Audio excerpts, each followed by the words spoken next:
All right, everybody. Good afternoon. Welcome to episode 2 of the Man Podcast. TB, what's up, TB? Not a whole lot, man. Been a busy morning, as you know. So, how about you? How about? It's not been busy. You're just getting. No, I also was frustrated running around. I for had no to get up reason. at like 5 and stuff. So, Tough yeah, life, it man. was kind of Tough life. gross. How about you? How are you doing?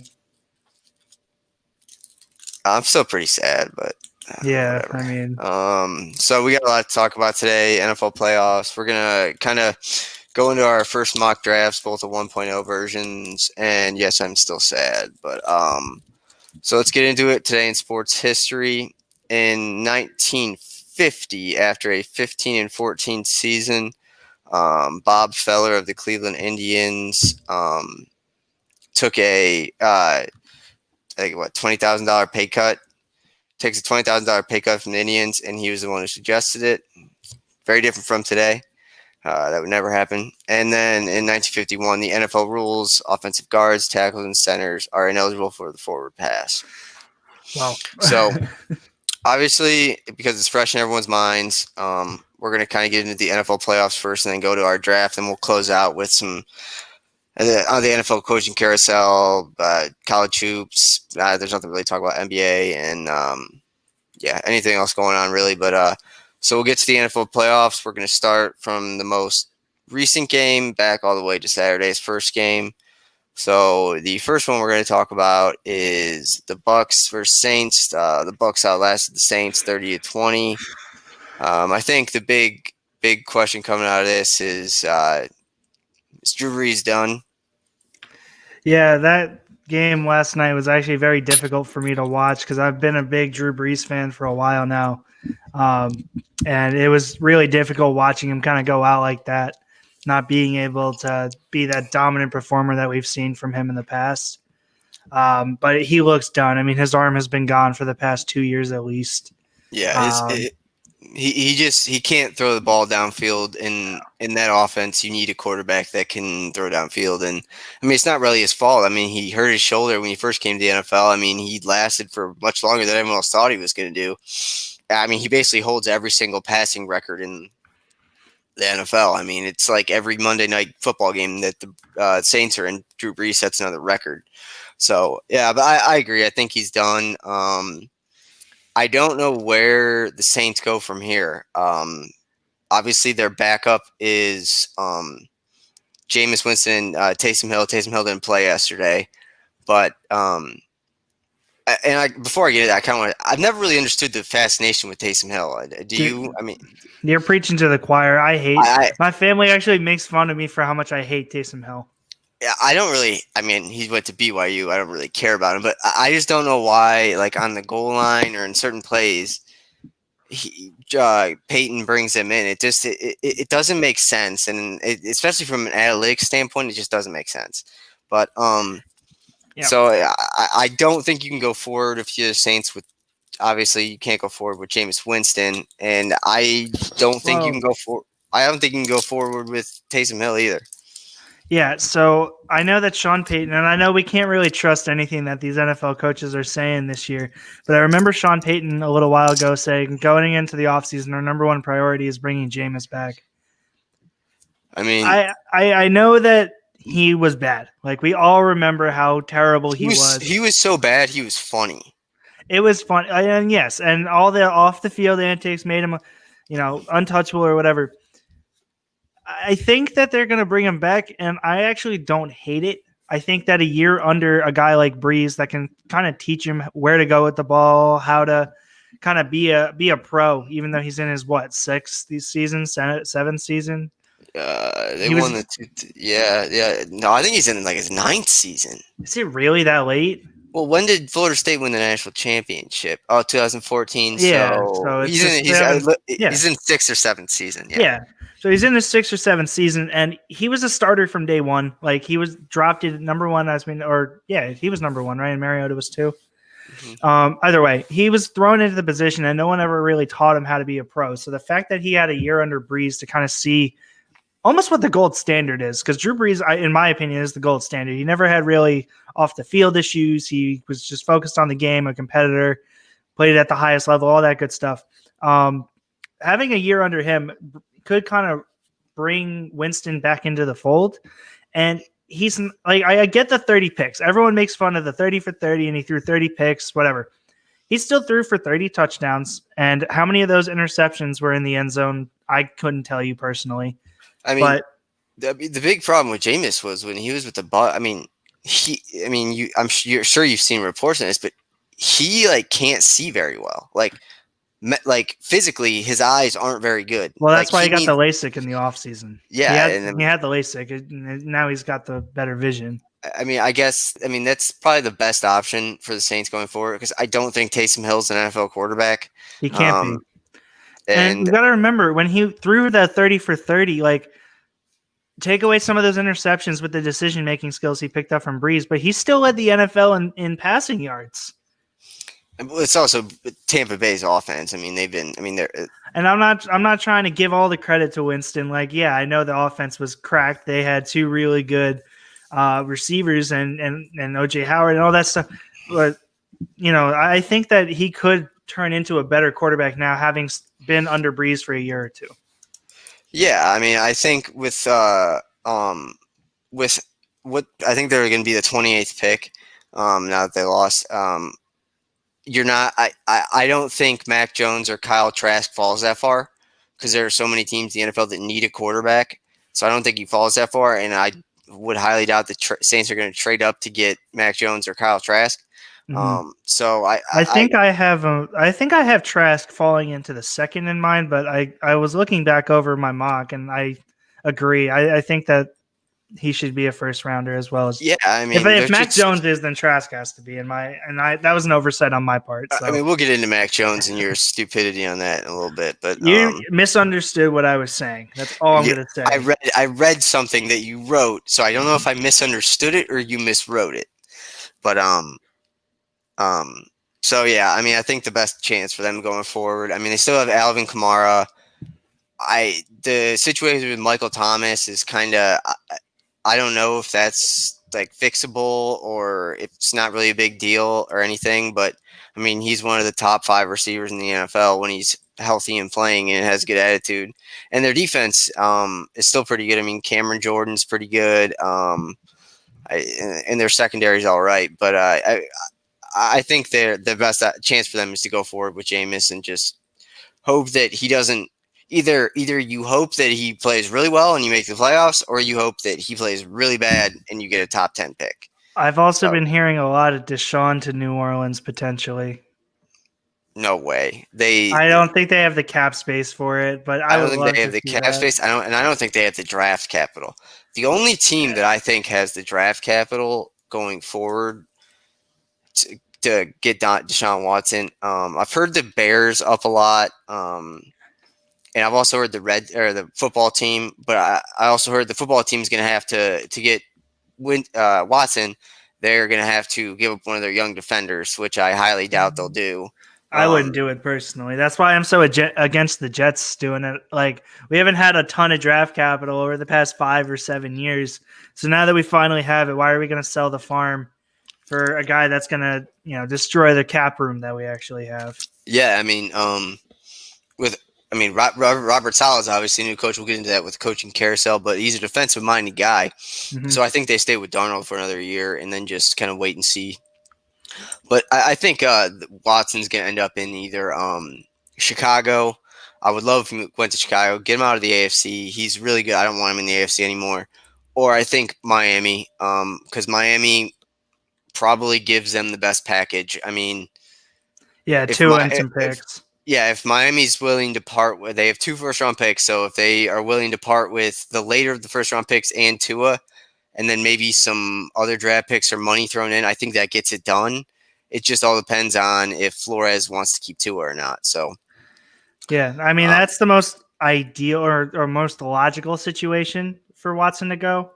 I don't know why I was thinking it, but doesn't Denver have a couple extra picks over the next couple of years? Didn't they trade someone pretty big? If they did, I can't remember. But Denver needs a quarterback. There's so many teams in the NFL right now that need a quarterback. Yeah. And this weekend was really eye-opening for a lot of people, I think, because I mean the NFC's kind other than the Patriots, but the NFC's kind of been the stronger You conference mean for AFC? NFC has. The Oh, NFC yeah, has you been said besides the Patriots, and I was like, yeah, the what? NFC's been the stronger conference Hmm. overall over the AFC. I mean, but going forward, Josh Allen, Baker Mayfield, Lamar Jackson, I mean, whoever, Trevor Lawrence. So are the Cardinals in the AFC or NFC? They're in the NFC. Cardinals are NFC. Yeah, but I mean, so and then all the teams that made. I mean, Tom Brady 43, Drew Brees I think 42, Aaron Rodgers 37. I mean, so I Yeah. mean, the future of the NFL is going to go towards the AFC just because they held on to those quarterbacks so long. So, but yeah, I think getting back to the game, I think Breeze is done. And is his contract up in New Orleans? I think he technically has one more year, but I don't know for a fact. I can look it up real quick, but I think it's up next Yeah, year.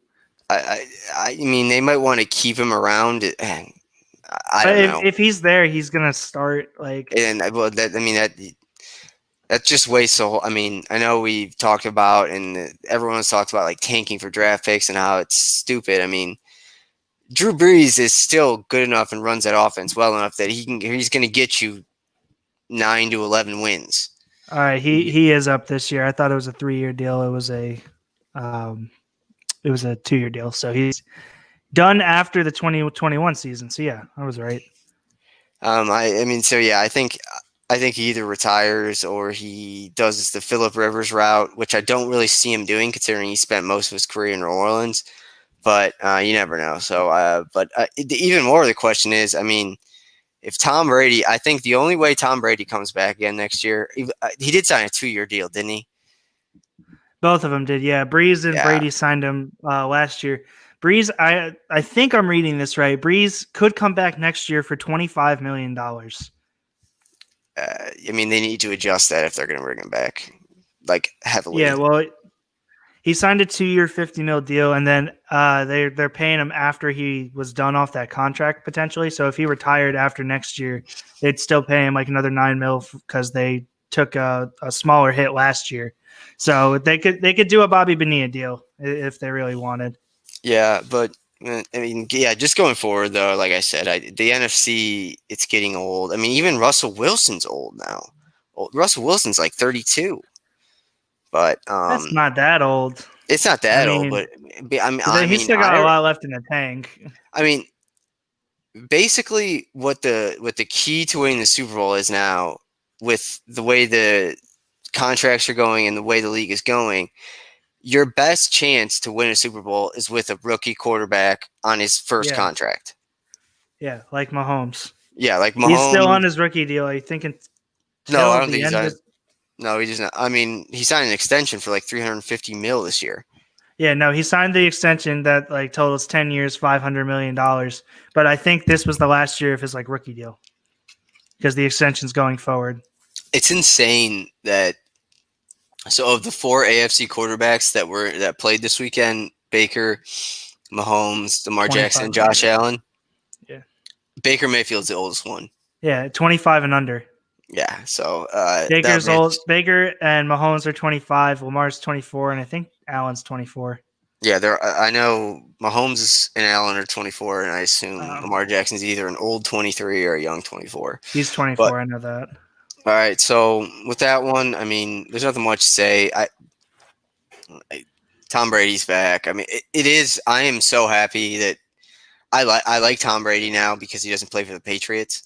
So I mean, it has been so awesome in these playoffs not to hear stupid masshole Boston fans talk about how good the Patriots are. Like, I hope they never win a Super Bowl again. I mean, they're screwed for a while. The Bruins aren't good. The Patriots are going to take a while to come back together, and who knows if Bill Belichick wants to even stick around for that. And their OC McDaniels could leave this year. I know he's got a couple of interviews. And he's not going anywhere after the stunt he pulled with the Colts. He's not going to get a job anywhere else. He's going to take over that head coaching job.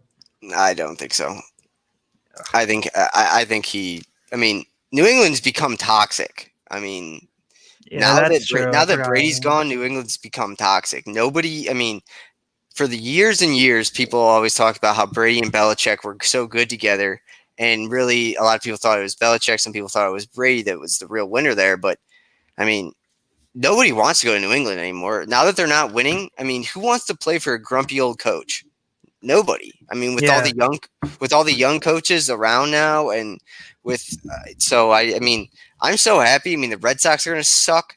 The Celtics, I mean, they're probably one of the favorites in the East, but They just lost to the Knicks, I saw, like pretty yeah, badly. and I think the Nets are I think that's gonna blow up in their face, but they're obviously better than the Celtics. And even if the Celtics do make the finals, there's no way in hell they're beating LeBron James and the Lakers or the Clippers or some of the other teams out west. So yeah, I am fully Boston fans. Give me your tears. I will drink them every day and night. I hate you.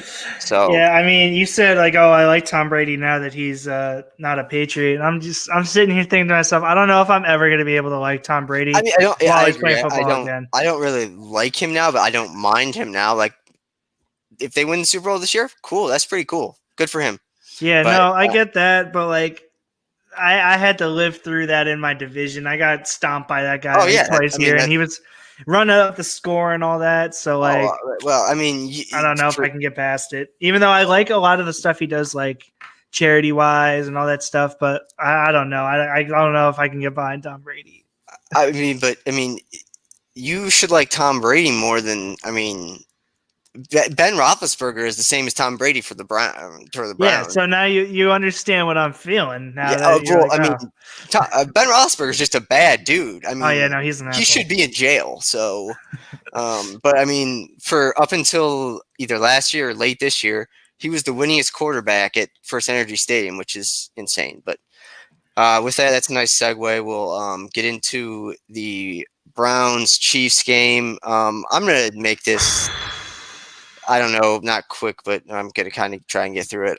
So the Chiefs beat the Browns 22-17. I mean, I feel bad for anyone that bet the over because I thought the over was gonna hit 2, and it didn't even come close. I mean, someone tweeted it, but it's so true. Anytime the touchback through the end zone happens in a game, the over has no chance to win. It's just I saw that. From that point on, you're killed. But I mean, I obviously have some gripes about the game. I mean, first of all, you have to agree that's one of the dumbest rules in all of sports. I don't think you can say it's one of. I think it is the dumbest rule in all of sports. I think they'll change it this year. Like, and here's my thing, right? You have a couple of different solutions to this. Like, giving the ball to the opponent on the 20 is like it's the worst thing you could possibly do. If you want to say like, oh, they fumbled out of the end zone, like run the play back and lose possession of down, that's fine. Or if you want to say like, oh, if you want to give it to the team that had just fumbled the ball out of the end zone on the 25-yard line or wherever they were, totally fine. Like if they're inside the 10 and fumble it out of the end zone, they should be moved back to the 20-yard line. That's totally fine. But giving it to the other team on the 20 is the dumbest thing I think you could possibly make that rule. I mean, basically what that was in the Browns game yesterday, I mean, I obviously have some qualms about the helmet-to-helmet contact, and I mean, that's going to happen. I'm not really mad about that anymore. I mean, but I am kind of mad because they're just going to fine Sorensen and act like it's fine and they care about player safety when, I mean, that was one of the most obvious helmet-to-helmet contacts I've seen in the NFL. I mean, it happens all the time in college, but well, and I was watching the game with a group of people yesterday. It was me, my parents, and two of our family friends. I said it live time. I'm like, "Where's the flag for helmet to helmet?" They were all thought I was crazy until they watched the replay. I mean, I didn't notice it at first either, but I mean, you could hear the helmet-to-helmet contact. So, yeah, that's a dumb rule. I mean, it essentially ended up being the Browns lost 43 yards, and because they completed a 26-yard pass that went out of the end zone, the Chiefs got 43 free yards basically because they threw it from the 23, fumbled, and then they took it out to the 20. So it's a dumb rule. I mean, yeah, it's a dumb rule. But other things in the game, I just woke up probably 2 hours ago, so I haven't really looked at is Mahomes expected to play next week? I haven't seen anything on it, but the fact that he took to Twitter after the game, at least says something if he can be witty like that. But I don't know. Did you see the tweet? No, what'd he say? He did hashtag anything is possible and then tweeted the Kevin Garnett thing after he won the thing saying anything is possible, but he made it Henny like Chad Henne. So I mean, like it was pretty witty in the moment. I saw it and I chuckled a little bit, but I mean, if Patrick Mahomes doesn't play in the AFC Championship game, I think the they're Bills screwed. win. I think the Bills win by 20 to 25. Yeah, I mean if Mahomes, I still think the Bills will win anyways, but I agree. I might be a little biased because I'm a big Josh Allen fan. I liked him coming out of college. I might be a little biased. I think that it's going to be a very good game overall. It's going to be one of the best games I think I'll get to watch ever. But if Mahomes doesn't play, yeah, I agree. It could be 20, 25, 28 points. Like, yeah, in Kansas City too. I mean, yeah. So with that, we'll get into the Browns side of things. I mean, the defense is just horrible. I mean, and the thing that sucks that I'm now kind of looking back on it as is, I mean, that game was incredibly winnable.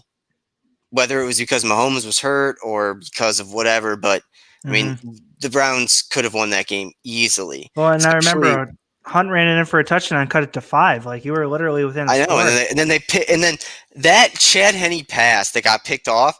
What was he doing? I had no idea, dude. That literally was one of the worst throws I think I've ever seen. Like he airmailed that like 10 yards over Mecole Hardman's head. And I get he's small. He's fast as heck.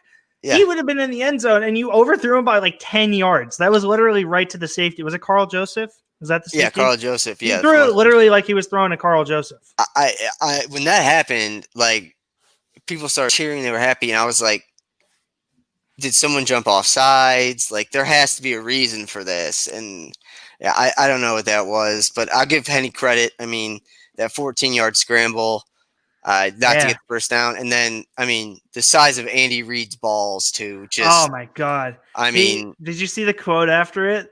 No. Oh, dude, he was asked about it and he was like, yeah, there's no tomorrow. Like we're always going to go for that in that situation. There's no tomorrow. I'm like, oh my God.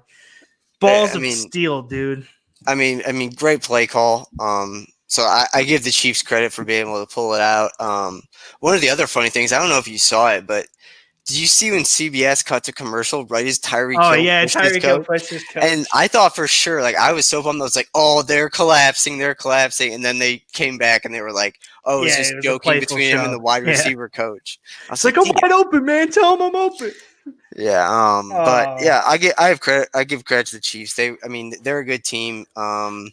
Baker's pick was bad, but he played a pretty damn good game. He did. I mean, for the first time, Baker played a really good game, and no one around him. I mean, Chubb in the third quarter was great, and Hunt was when they gave him the ball, which was very little, which surprised me. He was good, but I mean, the receivers weren't getting open. Their drop passes. Jarvis Landry did not play his best game. And then I honestly too, like I think it's worth mentioning that game would have gone a lot differently if Odell was healthy. Like from whether or not he was going to be a game changer or not, just having that extra target that Baker has chemistry with would have made the difference because they would have been covering Odell instead of Jarvis, or they would have been double covering Odell instead of Jarvis. Yeah, I mean, it's weird to look at. I mean, there's three real things I look at from the Browns fan perspective. First of all, Denzel Ward, whatever the pundits say, I don't care. I mean, Denzel Ward is a lockdown corner. Oh, yeah. 100%. Why was he not following Tyreek Hill everywhere? I didn't understand that. And the second thing, Kevin Stefanski should win Coach of the Year, I think. I agree. I think it's going to go to Rivera because he beat cancer and then made the playoffs. So that's like the better story there. Could also be Brian Flores. No, he didn't make the playoffs. No, but Kevin Stefanski was outcoached so horribly in this game. I mean, the timeout at the beginning of the fourth quarter. Yeah, because from the challenge. No, the challenge was later, but the timeout at the beginning of the fourth quarter because they couldn't get the play call in was horrible. The challenge was unbelievably horrible. And then, I mean, I understand his thinking, but punting with one timeout left back to the Chiefs. I understand that he's thinking, oh, it's not Mahomes, so it's Chad Henne. We can still stop him. But I just don't think you can punt there. I don't I even just think it was that far of a run. I think it was like a 4th and 6. And like, yeah, I it's like get it's not a 4th and 6, 8. 2. Like, I get it's not a 4th and 2 or a 4th and 1, but like, you can run out a little out pattern to get the 6 yards you need. Like, Yeah, yeah, but I mean, we'll wrap this up. But I mean, it was a great season for the Browns. I'm very excited for the future. I mean, the AFC overall is going to be awesome, and the AFC North is going to be awesome too. I mean, for the next 3 years, yeah. it's going to be awesome because the Steelers are now going to become they won't become the Browns, but for a few years they're going to struggle. And then, I mean, the matchups between Baker and Lamar Jackson are going to be awesome. And I think the matchups between Lamar Jackson, Baker, and Burrow are going to be awesome too.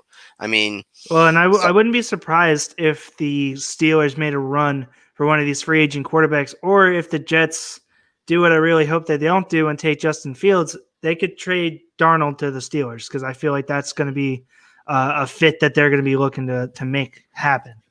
yeah, So if you get another young QB in there, or even like a talented QB, and they're also in the spot in the draft where, I mean, you'll see a Mac Jones, you might see a Trey Lance if he falls, and you'll see a Trask and Mac Jones and Lance if he falls. But they're not a team to. I mean, they picked Mason Root. Oh no, that was Green. I'm thinking of Green Bay and Aaron Rodgers. Never mind. But I think Ben needs to retire. he's not himself. He's done. I mean, that game I was very happy the Browns won, but that was the worst game I've seen a quarterback play since Peyton Manning in the Super Bowl. No, who was that Bills quarterback like 5 years ago that always came in bad times and threw pick sixes? Oh my EJ God. Manuel? No. I'm looking it up, but Tyrod? Nathan Peterman. Oh, Nathan Peterman. Dude, You mean the GOAT? Dude, he threw. I mean, he like averaged like 3 interceptions a game every time he played. His touchdown to interception ratio is like 10 to 24. I know, it's terrible. Like it's horrible. But yeah, we'll move on. But like I said, I'm very excited for the future. If I'm the Browns, they have 25 mil free cap space. I haven't really looked at the free agents. Well, obviously, we'll probably get into free agency a little bit after the draft and stuff. Yeah. But the offense is fine. I mean. Yeah, you could use a better, maybe one more like they're perfect. Conklin at right tackle, Wyatt Teller's one of the best guards in football. J.C. Tretter's pretty good. Joe Bitonio, one of the best left guards in football, and Jedrick Will's the guy you drafted, who also got hurt yesterday, which just sucks. I mean, the Browns were killed by COVID and injuries these last couple of days, but. Like I said, it was a great season. I'm happy with it. And I think they'll be good going forward. And the best thing is I've always liked Baker Mayfield since he came out of college. I thought he was just funny, kind of good guy. And I think he's a franchise. I think he proved he's a franchise quarterback now. And I have one last question for you about the Browns, though, okay. regarding the guy that I am very high on that others are not. Because they were talking about it yesterday, and it just came back into my mind. David Njoku had a hell of a game. I have. So obviously, Njoku last year with Kitchens, they didn't get along, and I don't think he made a good first impression on Stefanski. Hence, why they signed Austin Hooper and drafted Harrison. Yeah, Bryant. and Harrison Bryant. I mean, there were times during the season when Harrison Bryant was getting snaps over him, but I've never understand why they don't look to Njoku more. I mean, he's Kyle Pitts basically. He's literally a wide receiver in a tight end's body. Like You could be running him out of the slot like Kyle Pitts does at Florida. But what are they going to do with him? Because you can't have these 3 stud tight ends. I mean, you can. I mean, yeah, you can, but he wants out. He wanted to trade at the beginning of the season. I don't know if he wants out as much as he seems to lead on. I mean, because there are games that, I mean, he like yesterday where he comes in and he makes plays. They throw him the ball, but I don't know if they trade him. is it just? I just don't know if it's worth it trading him. You're not going to get good value enough in return. I mean, what is a tight end? What is a top 15 tight end fetch? Top 20, I guess. Like, I don't know, fourth round pick. I'm not giving I that mean, up. if I'm a team like the Jets, where I don't really have a lot of player, I'd throw you guys a third, maybe a low end second.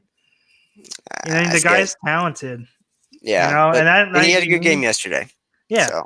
I mean, he had a ton. Anyway, we can move on. I just wanted to get your thoughts on Njoku because No, he I played a agree. hell of a game. I've never understood why they don't throw him the ball more, or why they don't use him in different ways. Really, like they use Jarvis Landry in the backfield, in the slot, out deep. Why not do that with Njoku? But whatever, we'll see next year. We'll move on to Saturday night's game. The Bills beat the Ravens 17-3. I think the Packers are the best team in the playoffs going forward, but the Bills are very close behind them. I mean, Josh Allen is. It almost sucks that they have to go to Kansas City next weekend. Like, I really wish it was in Buffalo. Like, Browns fans and Bills fans have like this interconnection where like if one of us loses, you always cheer for the other team, though. So I'm all in on the Bills. I love Josh Allen. I mean, I know I said it like I think earlier maybe in one of our podcasts, but I still wouldn't take Allen over Baker Mayfield, but he's a perfect fit for the AFC East and the AFC North. I love him. Stephon Diggs was a great signing. And I mean, their defense, I mean, they probably have the best secondary left in the playoffs. So, I mean, I think they'll be, I mean, and you look at, other than Chris Jones and Tyrann Mathieu, the Chiefs defense isn't very good either. I mean, no, it really isn't. And, you know, the one thing that I will say about the Bills and the knock I have, they don't use their talent the best with regarding their linebackers and ends and like D-line. Like AJ, I'm going to mess his name up. Epineza, is that how you pronounce it? Yeah, the dude from Iowa. Yeah, the dude from Iowa. That dude is like a born pass rusher, and they don't play him. They don't play him a lot, number one. But number two, when they do play him, they drop him back into coverage, and that's not what he is. Like, he led the nation in sacks when he was the year he was drafted. Like, let the man play on the end or have him play a Khalil Mack linebacker and just let him go after the guy. And if you did that, your defensive line would be easily the best, I think, top three in the league. I'm not going to say that they would be better than the Steelers, but like I said, the Bills won. They had a good game. I mean, that was perfect. I mean, it's also, I mean, once again, congrats. I don't hate Lamar Jackson really, but I don't like him. But congrats to him for getting his first playoff win. I mean, but their offense is going to be a problem going forward. I mean, if a defense can stop the run like the Bills did against the Ravens, I mean, they have no chance. I mean, yeah, I know, no. And Mark Ingram's only getting older, and I know they have J.K. Dobbins, who was a rookie this year. But, I mean, if they don't add some outside speed or outside help in receiver or tight end form, they're going to, I mean, it's going to be easy. It's going to be easy for teams to put 8 guys in the box and just beat them. So I think that's going to be the hardest thing for the Ravens is finding a guy to do that because they're so focused on building that defense up like they always are because that's like the historically, like that's their move is to go to get the thing. So the defensive help. I think it's going to be hard for them to kind of get a match made in heaven with a receiver or of some type. Yeah, because I mean, you got to understand that you're not playing with a true quarterback, and you also got to understand that, I mean, they led the NFL in rushing with like 200 yards a game, but they were last in passing. So, I mean, and receivers nowadays, I mean, let's be honest, receivers and corners are just divas. They want the ball. So, yeah. Well, and the one thing I will say that is kind of weird, I guess, but Tyler Huntley? Is that the kid that came in for Lamar? Tyler Huntley? Yeah, from Utah. He looks really good, and not just on the ground. Like, he looks like he has a decent arm. I know he overthrew Marquise Brown on that one deep ball, but that's a guy that didn't really get any snaps in the regular season and came in and looked like a pro. I mean, he looked like a vet. I agree, but I also think it's pretty easy to look like a pro in the Ravens offense if you're a mobile quarterback. Well, but I'm saying he was making a lot of decent throws, even though they weren't the deep bombs. But he was making throws and made them look better than when Lamar hits them. Yeah, I mean, and the only really thing gripe I have with the Ravens is, I mean, obviously this is going to be a long time down the road. I mean, they changed their whole entire system and their whole team because of Lamar Jackson. Well, what happens when Lamar Jackson wins one playoff game next year and then loses again? That does the same thing the next year. Like, at some point, you have to realize that your shtick offense is going to get found out. So, and by changing your whole offense, I mean, now, like, even if the Ravens had the chance, if they wanted to draft like a Mac Jones or Trask or something, why would you? I mean, they honestly now have to get a guy. Like, the only quarterbacks they could take this year, I think, the big names are Justin Fields and Trey Lance to run that offense. So yeah, and like I think I think I saw something that they're gonna reportedly try and sign Lamar to his extension. Me personally, and this might be my bias, I wouldn't do it. He's not a good quarterback. He's just not. Yeah, I mean, yeah, he's not a guy that you can say, oh, let me throw $50 million at for the next 10 years because he's going to win me a bunch of Super Bowls. He's not that guy because you can't win games with just your legs. You know, they always say you got to win games with your arms sometimes, and he doesn't have an arm. Like his rookie year, it was all legs. Then last year, his MVP season, he progressed as a passer, and look at that. He did great, and everyone was all hype about him because he was throwing the ball good. He has regressed this year. Yeah, he's regressed, and well, I mean, it's just becoming that defenses. I mean, old school defenses, you always played a 4-3 with 4 rushing linemen and 3 linebackers that were basically just there to stop the run. They weren't really pass coveraging guys, but I mean, nowadays you have teams that, I mean, they run nickel and dime on defense on random different plays, and sometimes you only have. I mean, you have DBs and other guys blitzing. So, I mean, like I said, their offense is going to get figured out. It's gotten figured out the last 3 years. Someone will figure it out again next year in the playoffs if they make it. So, I mean, it sucks because the Browns don't match up well with them at all. But I mean, whatever. Going forward, that's it. That is what it is. But we'll get to our last game because we do want to talk about our mock drafts. The Packers beat the Rams. Tom Brady will go down as the best quarterback of all time because he won 6 Super Bowls. Aaron Rodgers is skill-wise is the best quarterback I've ever seen in my life.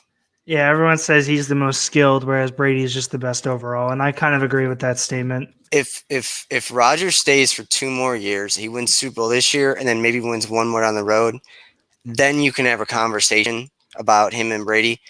But until he needs to get to half Brady's numbers because I think that some of Brady and his numbers was, everyone's like, oh, everyone who hates Tom Brady, and this isn't me, but he's like, oh, Tom Brady was a system quarterback. He's showing us he's not a system quarterback, but I think that the system of the Patriots really did help him win some Super Bowls. I don't want to say it was solely Tom Brady because I hate working in absolutes, right? So I think it was a mesh of both. So if you want to say like, oh, Rodgers had 3 all on his own, like I'll give you that because he really is that whole team. But I agree. You need to win a couple more to be in the discussion with Brady, but so long as he's got the 6. And speaking of the Packers, I mean, their window is open right now, but it's only going to be open for about 2 more years. Their defense is good. I mean, Jair Alexander's, other than Ramsey and maybe Tre'Davious White, probably the best cornerback, one of the best cornerbacks in the league. Their linebackers are good. Their offensive line, Kenny Clark is a beast. And then in their offense, Aaron Jones is young. Devontae Adams might be the best receiver in football. He's insane. And then now they have a tight end and the Tunyon guy who just isn't a very good blocker, but he catches a touchdown pass like every game. So I think their window is going to be open for about 2 or 3 more years. And then, but after that, then they're going to have to start over. And I mean, Jordan Love. Yeah, well, Aaron Rodgers got mad when they drafted Jordan Love last year. So just appease Rodgers because he's still going to be the best quarterback in the game for the next 2 years. But I mean, don't draft someone. But when he gets closer to it, you got to draft someone. So, I don't think Jordan Love's the answer. Got to tell you, he's not the guy. I don't believe in Jordan Love whatsoever. And the only thing that I will say about the Rams, I'm not going to really comment on the game because they didn't really play that good. But the only thing I'll say about the Rams, tough guy points for Jared Goff. Yeah, especially in the cold too. Cali boy. Yeah, I mean, thumb was all messed up, but yeah, and it's also a little bit weird. I think the Rams window is open now, but I mean, it's not going to be open that much longer. I mean, Aaron Donald's going to be 30 next year. Robert Woods is going to be 30 as well next year. Yep. Cooper Kupp's going to be 28 or 29 next year. I mean, they have the next 3 or 4 years, but after that, I mean, it's a free for all. So I actually saw a report this morning that McVay is not committal to Jared Goff in the future, saying that everything is under evaluation, which is interesting because he just signed a huge contract, I believe, last year. And which is funny. It makes me think of Deshaun Watson, and I mean Deshaun Watson in that system. I mean that the Rams would be good for like that's the whole years. The whole comment section of that. I also saw Wentz for Goff straight up because their contracts are very similar. I don't think Wentz is good. I'm sorry. I don't think Wentz is good either, but he's a problem. So it's like kind of swap my problem for your problem. But I guess I think Hurts would still start over Goff because I don't think Goff is that good, honestly.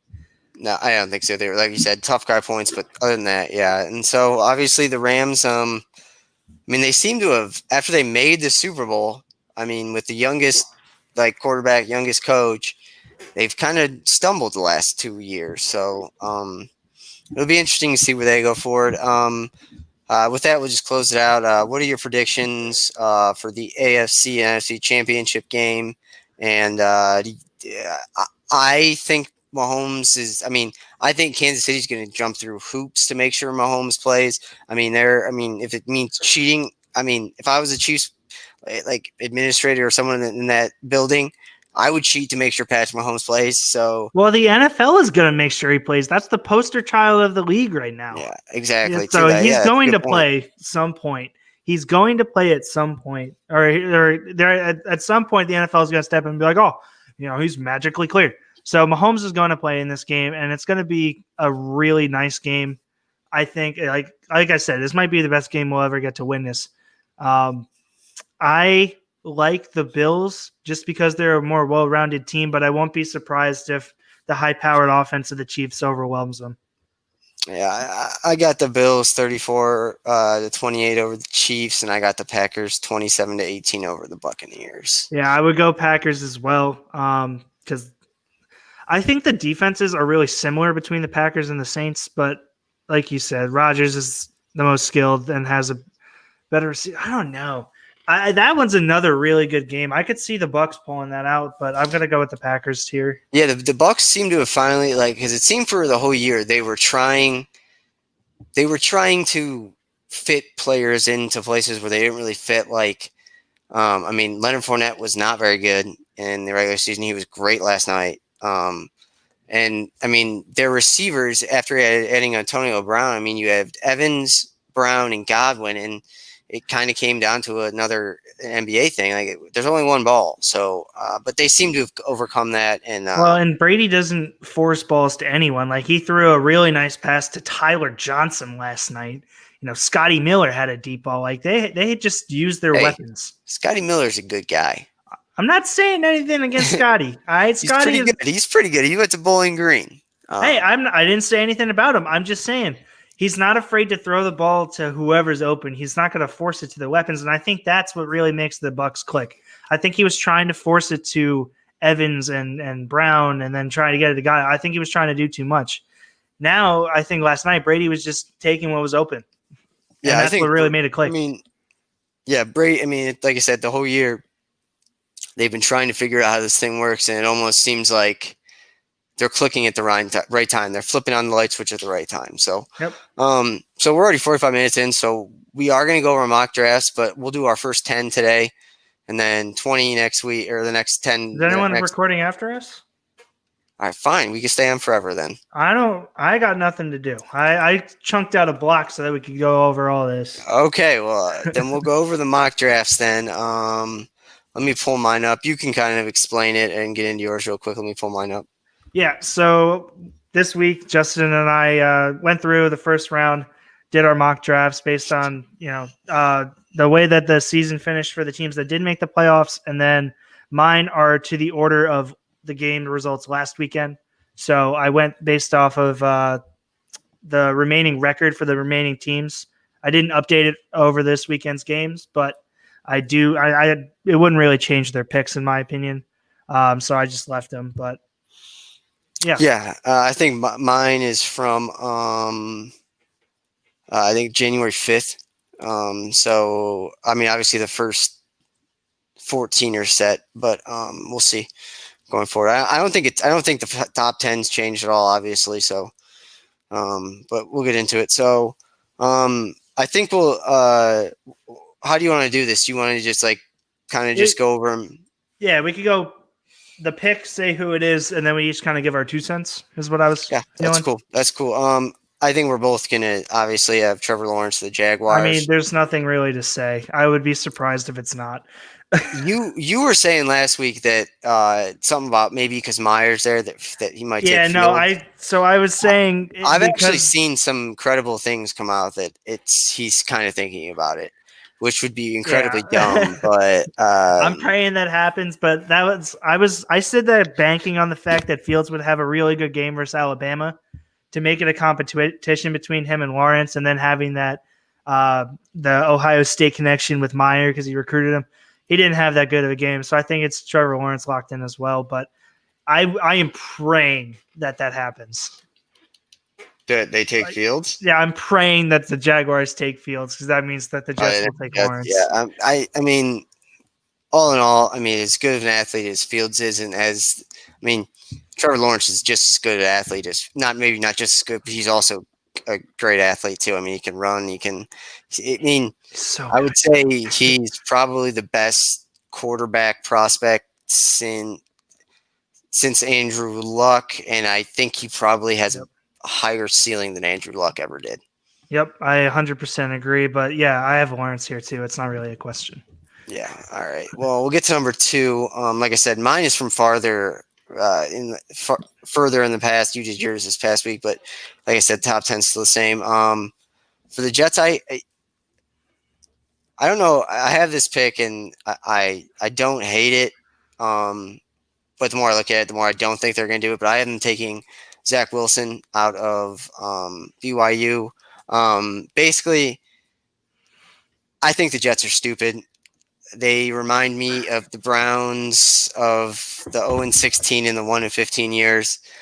I feel like the obvious choice is Justin Fields here. If you are going to take a quarterback, I don't think they will now that Salah's the coach. They're going to focus on a playmaker or the defense. But I have a feeling that the Jets could overthink this and be like, wait, Zach Wilson now. But I mean, I actually, if I'm the Jets, and this is if I trade down, if I'm trading down to a team that wants Fields, I'm fine taking Wilson. I actually don't think he's a terrible prospect. But no, I agree. I don't want. This is going to sound bad. I don't want the Jets to take a quarterback in this draft. That's not bad. I don't want them to take a quarterback. I would rather them go after a free agent or trade for someone. I think I've said on here, or if not, I've talked about it with you. I'm actually a really big fan of the Jets going after Matt Stafford from the Lions and going and trading for him.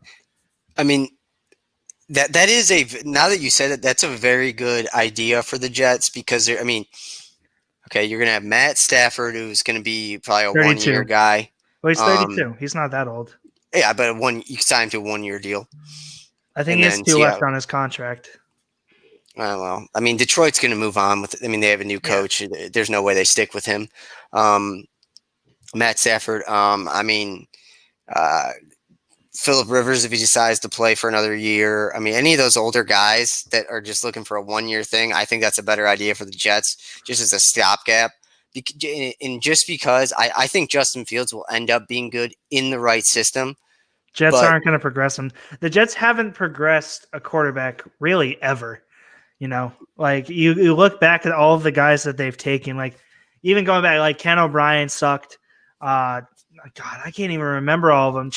The closest guy that the Jets were close, or the closest guy that the Jets almost progressed and almost made really good was Chad Pennington. Chad Pennington, yeah. And it was because he was smart. that's the reason he was good.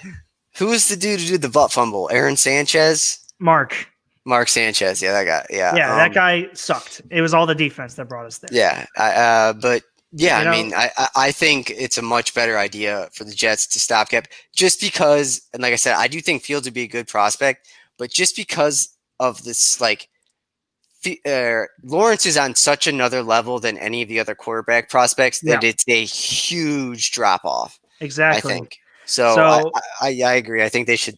I really don't want them to take if they were to take a quarterback, like if they took Kyle Trask in the second because he slid, I'm okay with that, right? Yeah. But with the first round pick here, I haven't taken Penei Sewell because, like, if you have Becton and Sewell on either side, like that those are cornerstone linemen. You're gonna have a good line for the next 10 to 15 years, like when we had Mangold and DeBrickshaw. Did you say who did you say for Mekhi Becton? Is that what you said? Yeah, Mekhi Becton. Yeah. And Sewell, actually, I've watched a little bit of his tape. He's more of an NFL fit at right tackle, I think. Yeah, and that's what's great. Because a lot of guys, when they're coming out of college at the tackle position, they're playing right tackle. But a lot of times the NFL moves them to left tackle because that's what they need. Becton's a left tackle, and he covers the blind side great. I mean, he's 6'8", 370-something pounds. That means that Sewell is not going to need to make the switch over and work on the footing and everything. He's playing his natural position, and that's only going to help him.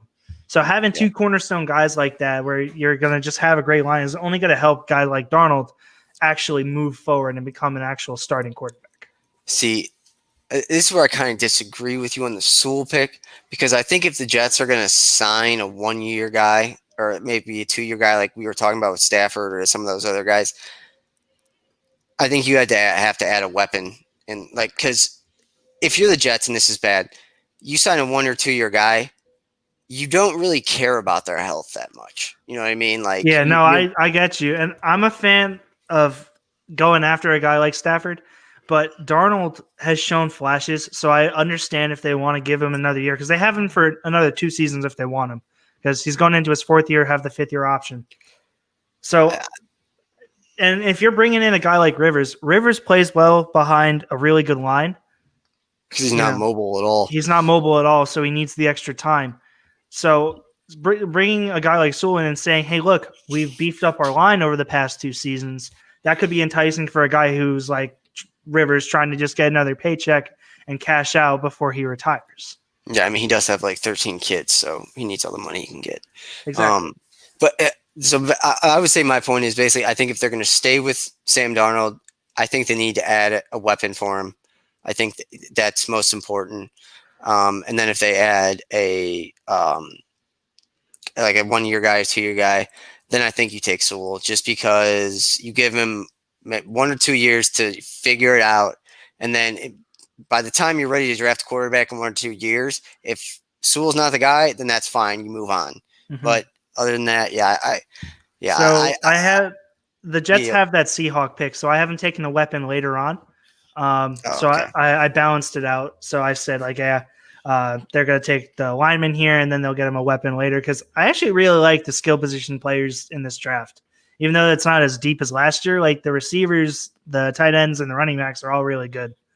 I think the receivers in this draft are really good. Definitely, especially if you commit, think to yourself that Pitts is basically a receiver.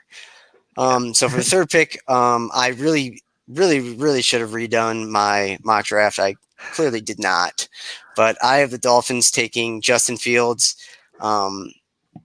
While at the time that was a possibility, I think there is a much better chance that they trade to the Texans for Deshaun Watson.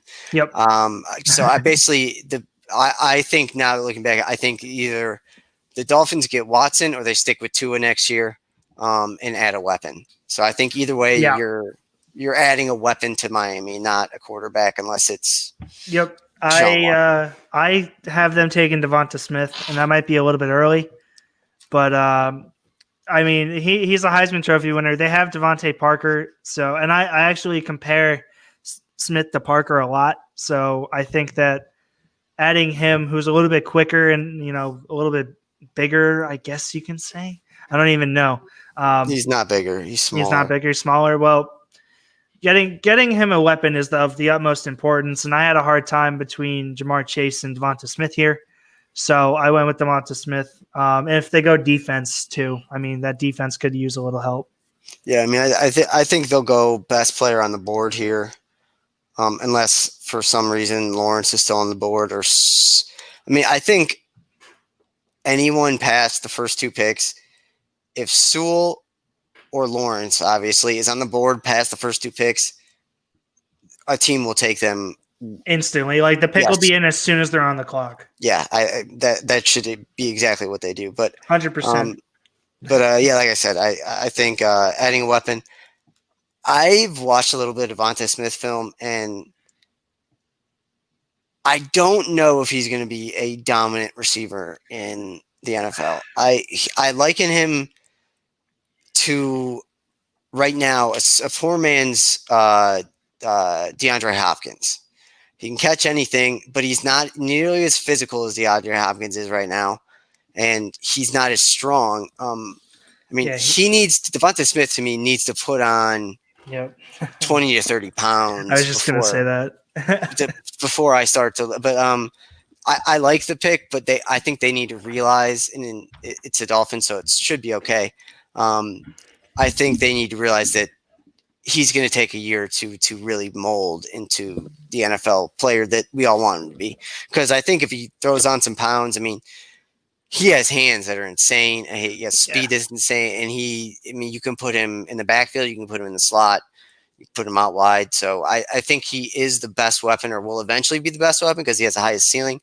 Yep. But if they want production right now, I think you go with Jamar Chase. But yeah, I mean, I like that Devonta Smith. That was my thought process as well. And because they risked taking Tua there too over a guy like Herbert, who I thought was a little more stable just with injury history, that shows that they're willing to wait for guys to progress. So I went with them going Devonta Smith here.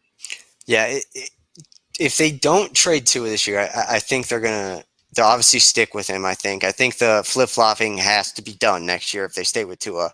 Like you get 1 year, bro. Like figure it out. But then again, I mean, we saw what happened with the Cardinals. I mean, they draft Josh Rosen 1 year and then they trade him away. Kyler Murray, yeah.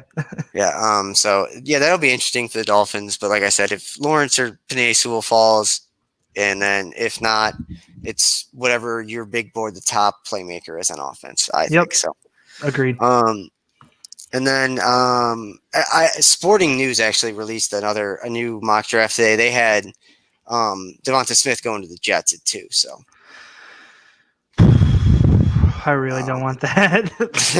I want Sewell or Lawrence, and that's it. Like, close the book. I think the Jets are better off with a guy like Jamar Chase.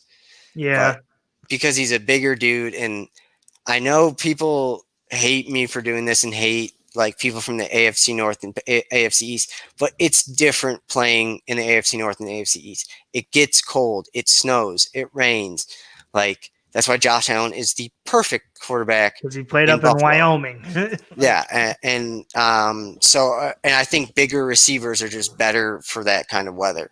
Agreed. And I mean that's why. I mean, I know I got an argument, I think, with Jesse on Facebook. I mean, I would, for the Browns, I would not take Justin Herbert over Baker Mayfield. So, I mean, I think Herbert will eventually have a higher ceiling and probably be better than him, but he's lived in California his entire life, so and he was up at Oregon. Yeah, it's just not a fit, I think. No. So, all right, we'll move on to the Atlanta Falcons. You know what?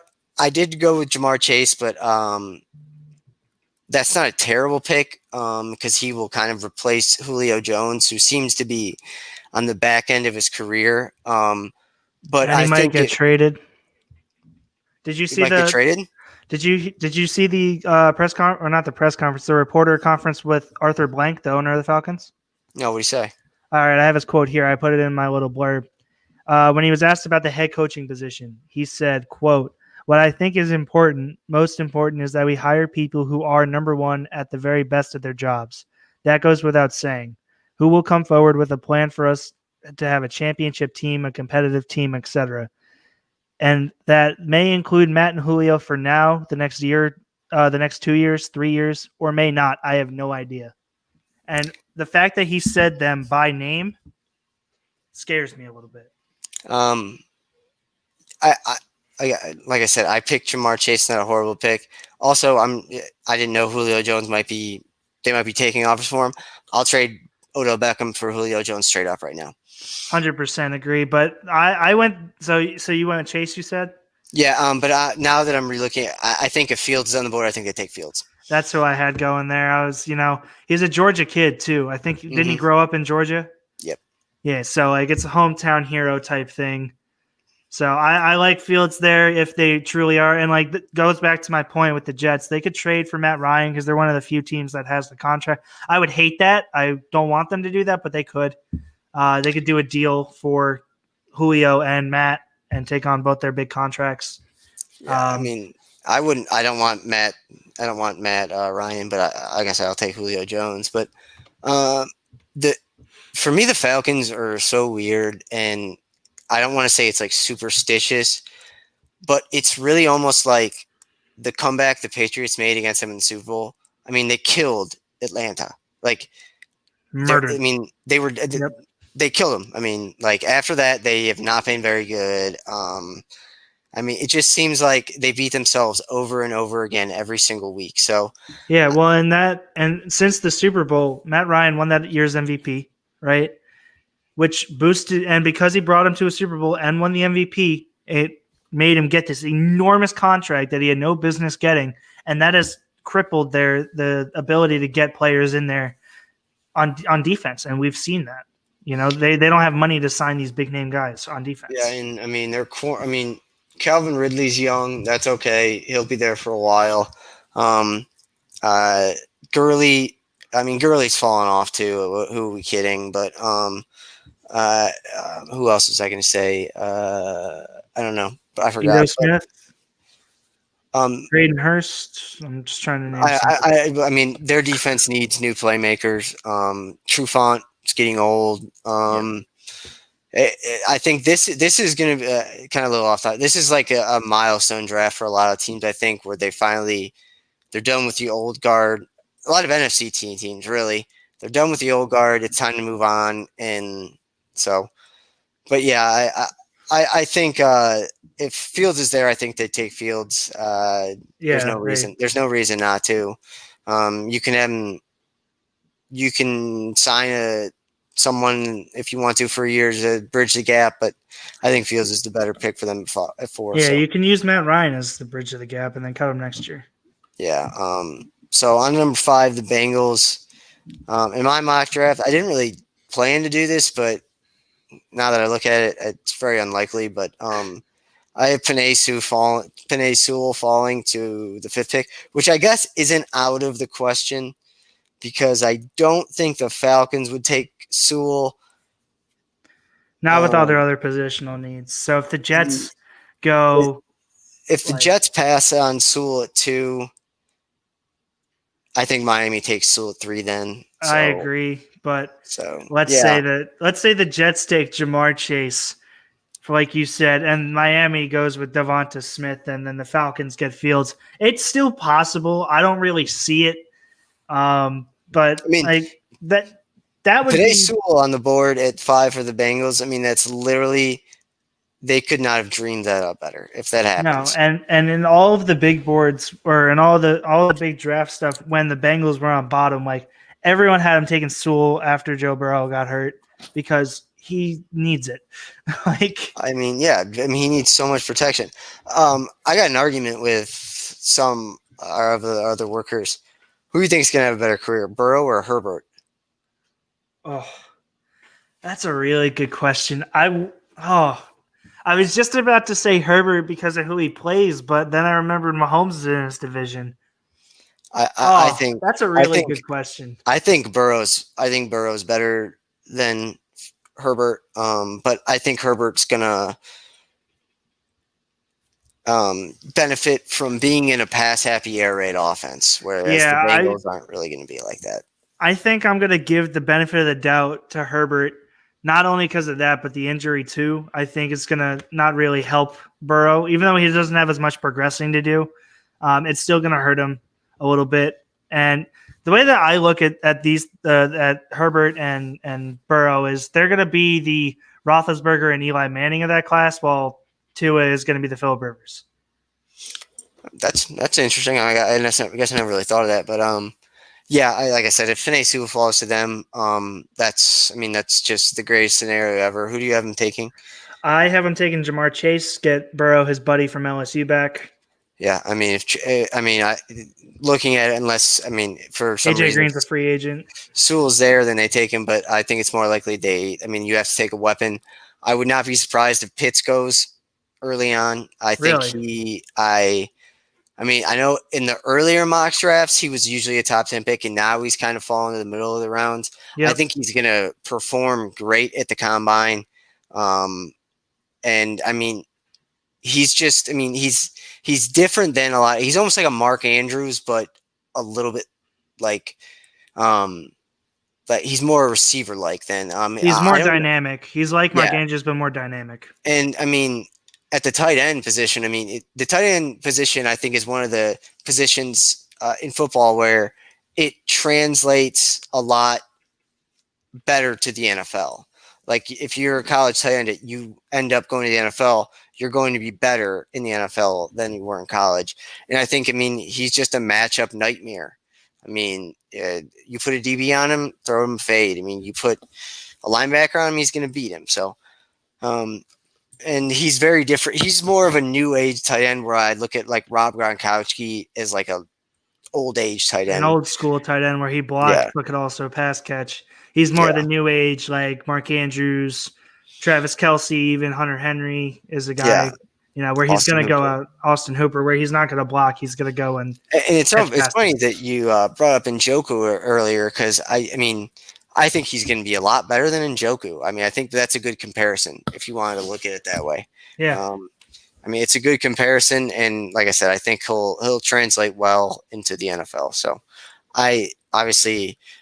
I'm basically just changing my entire mock draft. I should have done it over, but I think going on from here, or after the first 10 picks or first 8 picks, it should be pretty good. But we'll move on to the 6th pick, which is the Eagles. I honestly have no idea what the Eagles are. Yeah, dude, I had such a hard time picking what they should do here. Like, I literally was like, yeah, they need a receiver, but they need some defensive help too. I really didn't know where to go with this, so I just kind of pulled a name out of a hat and moved on. Like, who'd you pick? I had him taking Jalen Waddle. Okay, yeah, I haven't taken Devonta Smith. Yeah, exactly. So, they need a receiver, I think, more than they need defensive help. They can rely on those older guys one more time before they can draft new ones. But they need receiver help. Like, literally all the receivers dropped the ball. Alshon Jeffrey, Deshaun Jackson.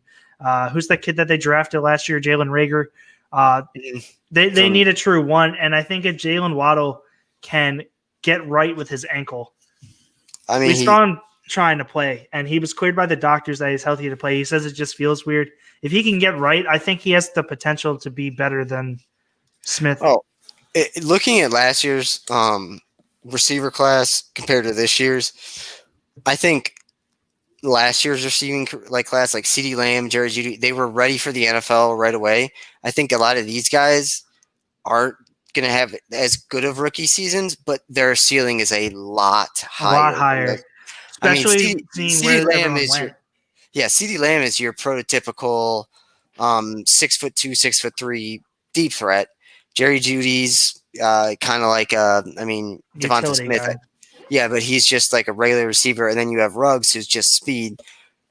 But I think that I think Waddle and Devonta Smith, once they, I mean, people forget that Waddle was before he got hurt, he was the number one option at Alabama.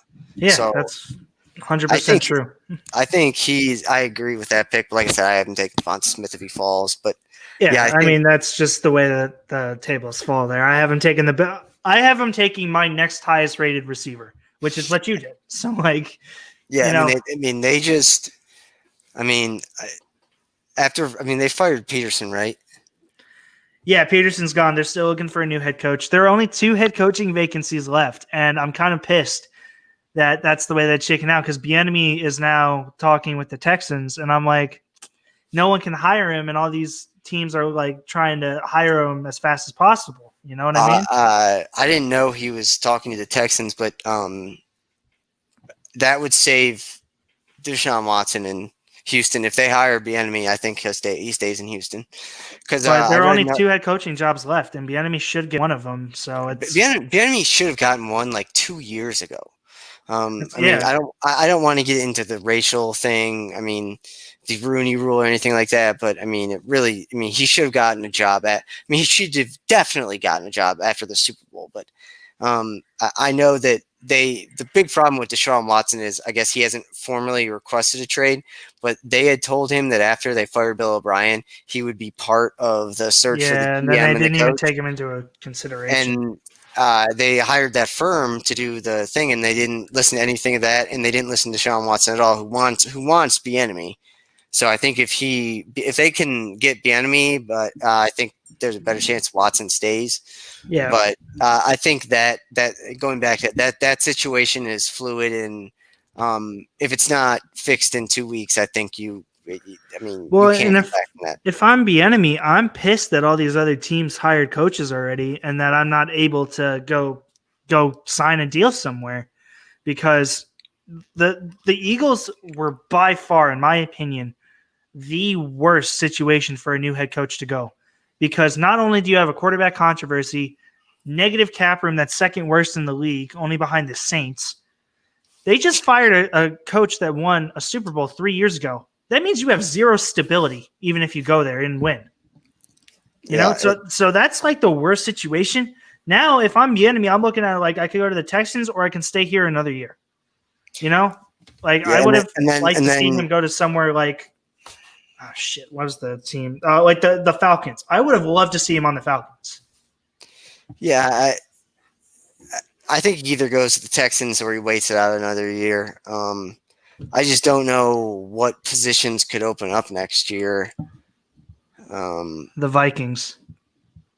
Yeah, the Vikings. Other than that, everyone. It just seems like I don't know. I think Andy Reid might retire if they win the Super Bowl this year. Yeah, and then he'll stay. Like, yeah, he'll be promoted to head coach. I mean, yeah, easily. I mean, easily. The Kansas City is going to do whatever it can to keep their team exactly the way it is for as long as possible. Like it's perfect. Yeah. So, like I said, the Eagles, they need a receiver, but I mean, the Eagles are a dumpster fire right now. So yeah, I almost had them taking my top ranked corner, but they really need receiver help. So I agree. Yeah, absolutely. They need a receiver. But we had the number 7 pick in the Lions. I have the first. Is this our first defensive player off the board? Maybe for you. Maybe for you. Who did you have defensively? I didn't take him. I didn't. No. I didn't have anyone go defense, but I didn't have the Lions go defense either. Okay, yeah, I have the Lions taking Surtain out of Alabama. They drafted Okuda last year. Didn't work out. Did not. I mean, he hasn't not played very well, but he's young and he's got the size and the speed for it. So I mean, well, and they were expecting him to just come in and like lock down Devontae Adams. Like, yeah, I mean, you can't do that. I mean, and the truth is, I mean, if you look at Ohio State corners, I mean, there have been the great ones like Lattimore and Denzel Ward, and then you have the middle of the pack with like Gary and Conley and Eli Apple. I think Okuda will eventually be more like a Gary and Conley, where he's okay, he's suitable to start on one side. He's a serviceable corner. And I think pairing him up with Surtain is a great idea because, like I said, I think they're going to lose Matt Ryan, but they don't need, or not Matt Ryan, Matt Stafford. I don't think they need to draft quarterback right away. Sign someone cheap for a year and then look into next year. They're going to have a new head coach. So I don't think Lions are going to be very good next year. So why not? Why not? Like, my whole thing with the draft is if you're not going to be good for like the next 1 or 2 years, like, just build one position group that's so good. Like, I mean, the Seahawks won a Super Bowl with a good secondary, basically, and a rookie quarterback on his rookie deal. So, I mean, if the Lions can kind of take their new coach and then just lock down that secondary, then it becomes more in like 3 or 4 years where you can take the best player on the board or you can reach for a quarterback. So, yeah. So who do you have him taking? Zach Wilson. Okay. I was letting you go through your rant, and I was like, he's gonna hate me. No, I mean that's not a horrible pick. He's got, like I said, he's got really good physical attributes. I just don't want the Jets taking him at 2. You know, like if the Lions wanted to trade up, right? And I was talking about a Lions Jets trade. Why don't they trade up to 2? We get 8 and Stafford, and then like if we wanted, then like someone will be there. But I don't really know. I don't know. They need a quarterback that's not going to be Stafford. I think he's going to be gone. So I like Wilson here. I tried to avoid all trades in my mocks because I don't like to try and predict the future and mess up the rest of my draft as there is no trade. So I just stuck to where it is. I like him taking Wilson here, but I wouldn't be surprised if they were the team that we traded down to. And it's I mean, it's just a thing, really. I mean, they play in a dome. So I mean, obviously there's away games, but I mean, he's going to be in the perfect conditions for at least 8 of their games. So, I mean, that people don't really look at that as an advantage, and they only look at it as an advantage for kicking and stuff. I mean, it's an advantage for an offense. Yeah. So, I mean, the defense, of course, if you're a defense player, you want it to be muddy. That's why when I was watching the before the Browns game yesterday, I was like, man, I hope it snows, I hope it rains, I hope it lightnings, I hope that field is mud, because that means that they can't do what they want to do, and we can just do whatever. But obviously, that didn't happen. But playing indoors, especially for a guy like Wilson, is going to help him out a lot in his first couple of years. Yeah, especially with him being a developmental guy who needs to learn the ropes of the NFL. Because, like, while it's great that you play in the spread and that you're playing an NFL-ready, you know, system and everything, it's very different actually going and doing it versus the best in the world. Yeah, so I don't hate that Wilson pick. I think the Jets, Euro trade, I think the Jets would want more than Stafford in the 8th pick for the second. I mean, that would be the baseline. Obviously, they could trade him the second round too, or a third round or something, but that would be like the main swap there. But I mean, I think that would work out well for both teams for the most part. So, yeah. But yeah, like I said, I have them taking Surtain. I mean, why not? Like I said, just lock down. Yeah, no, if I were to go with a defensive player there, it would have been Surtain. All right, so move on to the Carolina Panthers. The Panthers are so weird to me. I mean, Bridgewater's okay.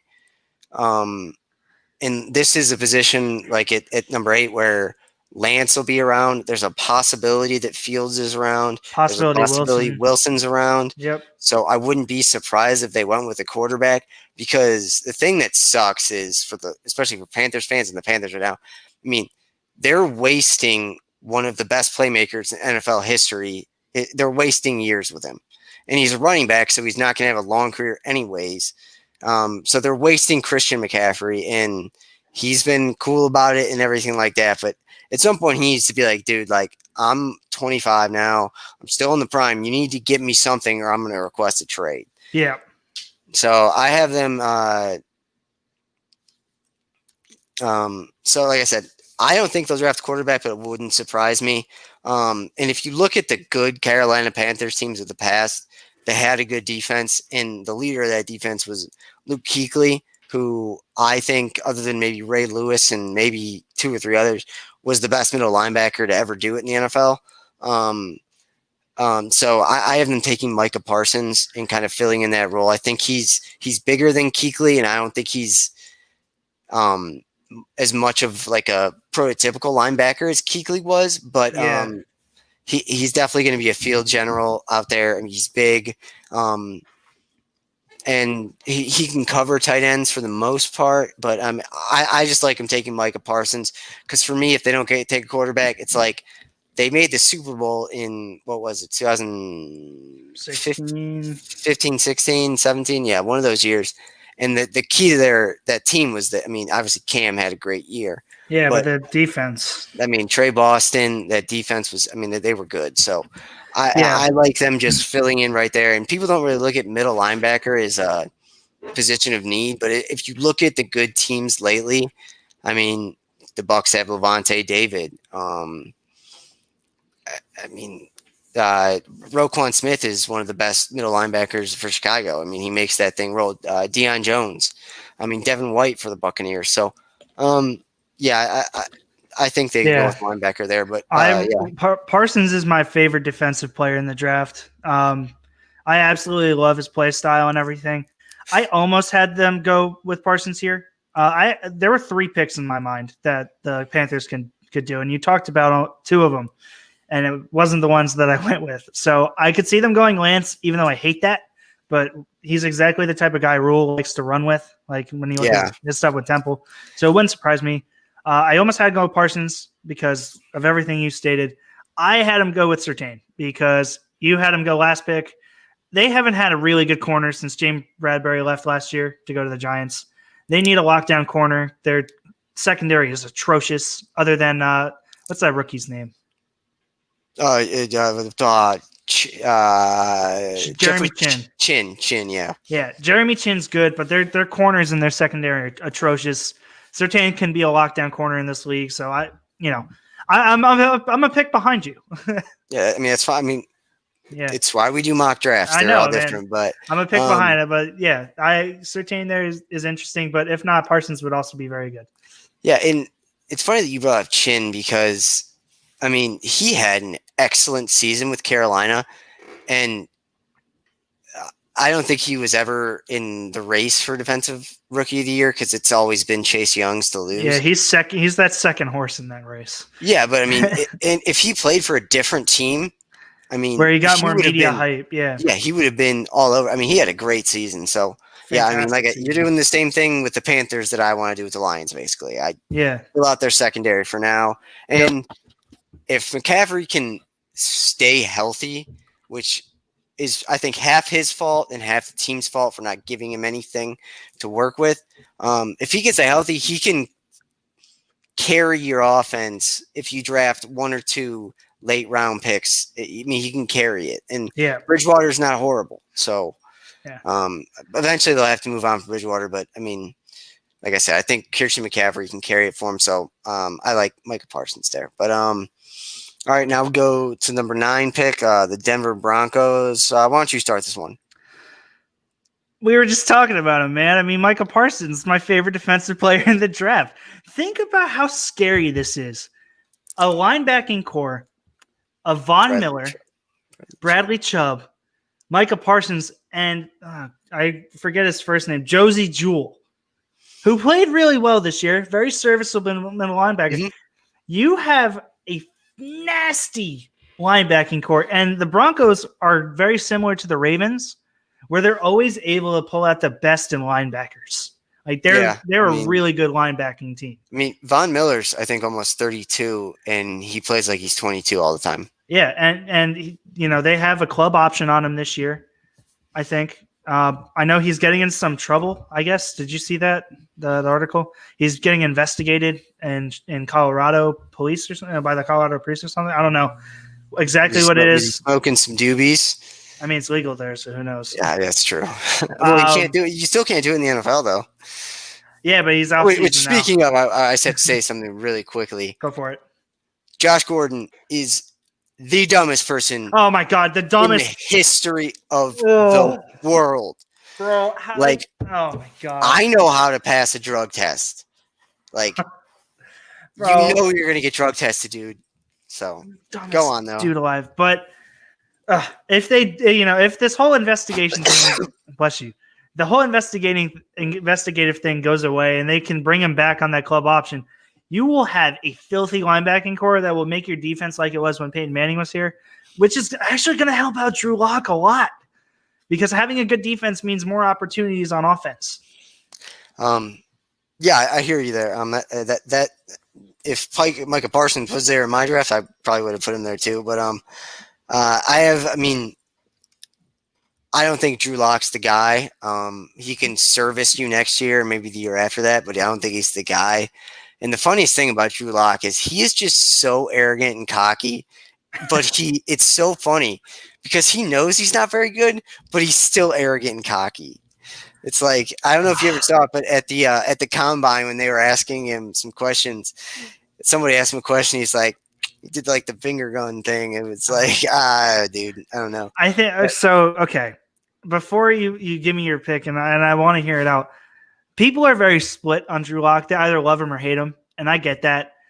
I am in the neither group. I think that it's still too early to tell whether he's going to be good or not because he didn't play a lot of this season, and he only played like the last 5 games last season. I don't think you can judge him on 10 or 15 games. I agree. I mean, I would not be surprised at all if they like I said, if Parsons is on the board or Surtain or a defensive player is on the board, you keep building that defense. I think another option for them, who's still on my board, at least I think he's on your board too. I mean, if Pitts falls to them too, that's not a horrible. Oh, so I almost had them go Pitts, and it's very interesting you brought it up. The fact that they have Fant, that dude with the really long last name, Olako Milanu or whatever his name is, that tore his ACL. I call him Aquaman because it's too hard to pronounce. And then they have like Jake Butt and then someone else. Like they have a pretty deep tight end core. That's my only concern with them taking Pitts. But if they want to transition him to a wide receiver, I think it would be fantastic. I mean, I'm pretty sure. Yeah, I still have Waddle on the board too, so I wouldn't be surprised if they go with receiver. I mean, they did go with receiver in first round last year with Jerry Jeudy, who played okay in his rookie year. I would say probably above average, but he'll play better with Sutton back. Yeah, I mean, he dropped a lot of balls, and I mean, it just as a whole, really, this rookie receiver class really didn't impress me. I know CeeDee Lamb really didn't have a chance with the quarterback situation in Dallas. Jefferson, though. Jefferson was insane. Jefferson's awesome. He's gonna lead that offense for the next couple years. They're just gonna have to find a quarterback, throw to him after Kirk Cousins eventually leaves. Yeah, I hate Kirk Cousins. I don't like Kirk Cousins either. I don't get the fascination with him. But back to the mock draft. Yeah, man. So I have him going with Trey Lance out of North Dakota State. This is the Broncos. Yeah, the Broncos. Yeah. Okay. Like I said, I get it. I'm still in the boat of Lock, but I love the pick if they want to go quarterback. I've seen some things online and some things where, I mean, Elway obviously loves his quarterbacks. I mean, he just wants a quarterback. North Dakota State's and Denver is kind of in the same like Midwest area, more west, but and I don't think Trey Lance is going to be a good NFL quarterback. Even in his one preview game this year that North Dakota State played for no reason, he looked okay at best. So the only thing that I have with that is, do you take into account that Elway gave up GMing duties? I don't think it really matters that much. That's fair. I'm throwing it out there. Now, after looking at what, and we talked about last week, and you explained it to me more last week. After looking at what Bill O'Brien was able to do with the Texans, I don't think it matters really who the front office is that much. Unless you're a guy like Andrew Berry for the Browns, who's just like unless you're an analytical guy or a draft guy or something like that.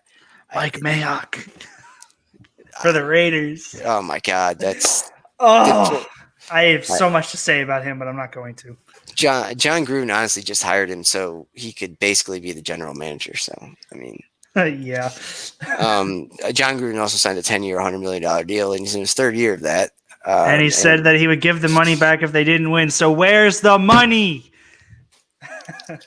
Well, I mean, we'll get to the Raiders in the draft too, but I mean, Yeah, no, I at some have a point, lot to say about the Raiders. at some point, they need to move on from Derek Carr, and they need to stop. Mariota didn't look that bad. Just saying. I've always said, if Mariota could find the right fit, he'll be a decent quarterback. He doesn't have the best arm, but he's mobile. Throw it on the run really well.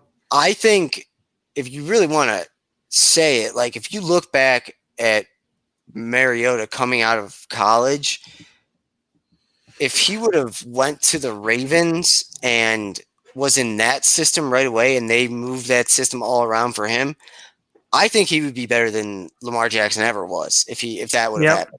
So he has a better arm and he's more of a pure quarterback. People forget Marcus Mariota played with the Titans for 4 seasons, I think it was. I think it was 4. He played under 4 different head coaches with 5 or 6 different play callers. How is a quarterback supposed to progress on that? It's obviously different, but I mean, it's what killed Baker Mayfield in his first. I mean, he had to deal with Hugh Jackson, then dumbass Freddie Kitchens. Now he's got Stefanski. It's the same thing. So they got to. If you're investing a first-round pick, especially a top 10 or a number 1 or number 2 in Mariota's case, you need to at least give him some type of stability. Whether you keep the play caller, I know he sucks, but you need to help him along. You can't keep making this Rolodex of changes. Yeah, I agree. I mean, go ahead. I mean, that's what happened in Arizona. I mean, they draft John Rosen, but Cliff Kingsbury comes, and also that's something I think we'll eventually talk about. I'll just kind of bring it up now. Cliff Kingsbury isn't that good of a coach. No, he's like, I mean, looking back on the hiring of Cliff Kingsbury, I got it because he's the guy who made Patrick Mahomes and made Baker Mayfield because Baker was at Texas Tech before Oklahoma. Baker Mayfield played 3 games at Texas Tech. Still under Kingsbury. Yeah, but not really. Where was I going to go with this? But yeah, looking back on that hire, like we really shouldn't be surprised he's not that good of a head coach. I mean, Texas Tech never won much, and then other than Texas Tech, he basically went to USC as offensive coordinator for a week, and then got hired by the Cardinals. So anyone who thought that Cliff Kingsbury, and I kind of did, I'll put my hand up for this one. Anything that thought Cliff Kingsbury was going to like come in and be this mastermind like Scott McVay, that was pretty stupid of us to think that. So he couldn't get it done in the fucking Big 12 where you don't play any goddamn defense. All right. The last thing I will say before we can move on to the Cowboys at 10, my dad is a really big advocate for Mariota to the Jets for like a 4th, and I would actually really like that. But anyway, Dallas Cowboys. I don't know if Mariota. I don't know. It's a weird spot, but he should go somewhere. Mariota needs, in my opinion, not as much as it would have helped him when he was younger. He's still pretty young, but I mean, he needs a team to commit to him like the teams like the Ravens have committed to Lamar Jackson. Agreed. So, but yeah, we'll move on to the Cowboys. There's a lot of places I think the Cowboys could go here. They need help. They need help on defense. And I'm going off the assumption that Dak Prescott is back healthy next year. Agreed. I did the same thing. I think they're going to throw whatever amount of money he wants with underneath $35 million. They'll throw whatever he wants.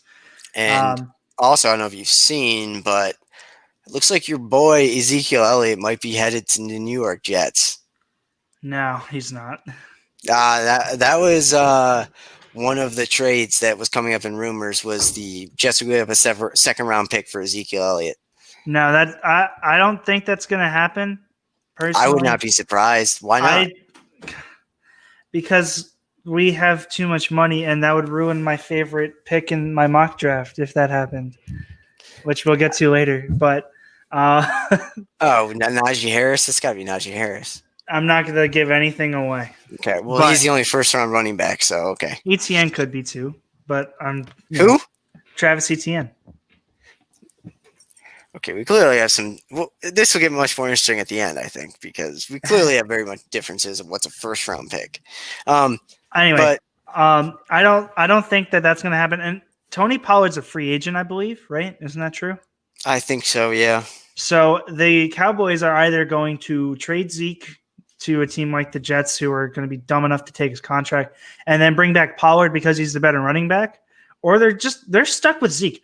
Who is going to trade a second-round pick for a guy that sucked this year with a big contract and an attitude problem? The Jets, you're right. But that aside, who is going to do that? I think, Zeke had a bad year this year. Terrible he fumbled twice against the Browns, and we beat the Cowboys. But I think he's still a decent running back. I just don't think. I think after Prescott went down, I think everyone in the Cowboys organization was just like, this is a failed year. This is the problem. So, but I have the Cowboys taking Pitts at 10. Like I said, they can go a lot of different ways, but I think the best thing for them to do is go with the best player on the board, and that's Pitts for me. It gives Dak, and then you have a receiving core of obviously Amari Cooper, and then CeeDee Lamb, and then Kyle Pitts. So I think Dak Prescott was the first quarterback, I think, in NFL history that threw for 500 yards in 4 straight games in the beginning of this year. So I wouldn't be surprised if they just keep trying to do that. So, yeah, I went the other direction because I opened up my article saying the Cowboys need defensive help, like a lot of defensive help. Their biggest thing, they need offensive line help too. They need everything. Those guys are getting old. The Zach Martin, Tyrion Smith, they're getting old. But go on. I think the biggest need for them on defense is a pass rush, even though their secondary could need some help. So, and I think their secondary was bad because Trayvon Diggs missed 8 weeks or maybe even 9 weeks. I forget what it was. But I think that the pass rush is their biggest need on defense. So I haven't taken Gregory Rousseau from Miami. I understand that. I'm not as big of a fan of Rousseau.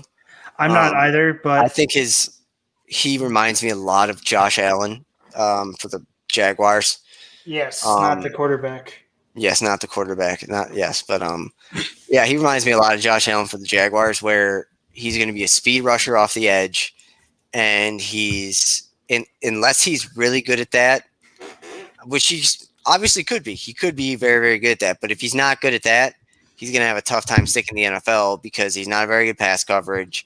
Obviously he can stop the run sometimes, but so I think he reminds me of, like I said, Josh Allen, Barkevious Mingo a couple of years ago to the Browns drafted. Just guys that are strictly edge rushers that really have no other thing to do. But like I said, I don't hate that pick. I just think they need to. It's also a very Cowboys-like pick. Yeah, just go with someone fast.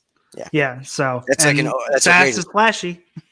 They're going to see his combine number. Yeah, exactly. He's going to put up a combine number that's going to make Jerry salivate at the mouth. Yeah. So move on to the better team in New York. Yeah. The Giants. Why don't you go first? Okay. I've been told by Ryan Stern himself that he didn't like my pick with what I went with here. I have him taking Rashawn Slater from Northwestern. I'm right on you, buddy. I have a different offensive lineman, but yeah, I'm right on you. He said that he needed a weapon. Ryan said that he needed a weapon, or he needed something on a secondary. I forget exactly. He didn't like the Giants taking line, but Andrew Thomas sucks. Okay. He played horribly from left tackle. He played a little bit better on right tackle. Which is weird because he dominated Myles Garrett in that matchup with the Browns. Yeah. And he played better. But that doesn't mean that Daniel Jones doesn't need more pass protection.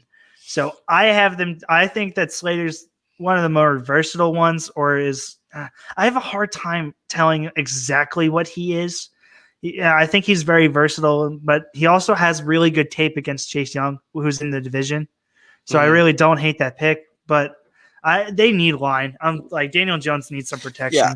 After they basically decided to go and try and win the NFC East, I mean, they were basically like all in. They were like, we're not going to get a top 10 pick, so we're all in. Like I said, I've said it once, I've said it twice. Daniel Jones isn't horrible. I hated the pick when they took him. Me but too. I was on the floor crying, but go ahead. I mean, he's not terrible. I'm right there with you on this one. They do need weapons, but before they can get weapons, they need offensive linemen because I think it's a lot easier in the NFL to sign weapons than it is to draft offensive linemen or sign offensive linemen. So I have them going with the tackle as well, just not Slater. I'm going with Christian Darrisaw, tackle out of Virginia Tech. Those are my two favorites. I've interchangeably moved them.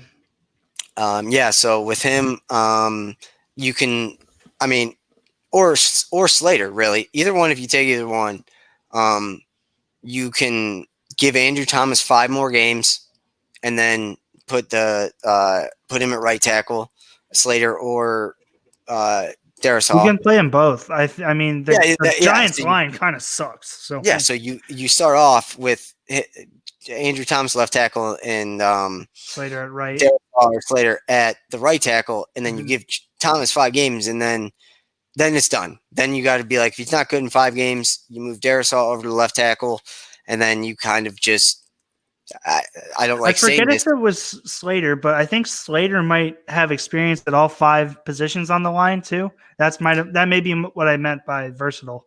I don't know if that's him. I know the dude Brady Christensen from BYU who played tackle this year, but he has played all 5 positions as well.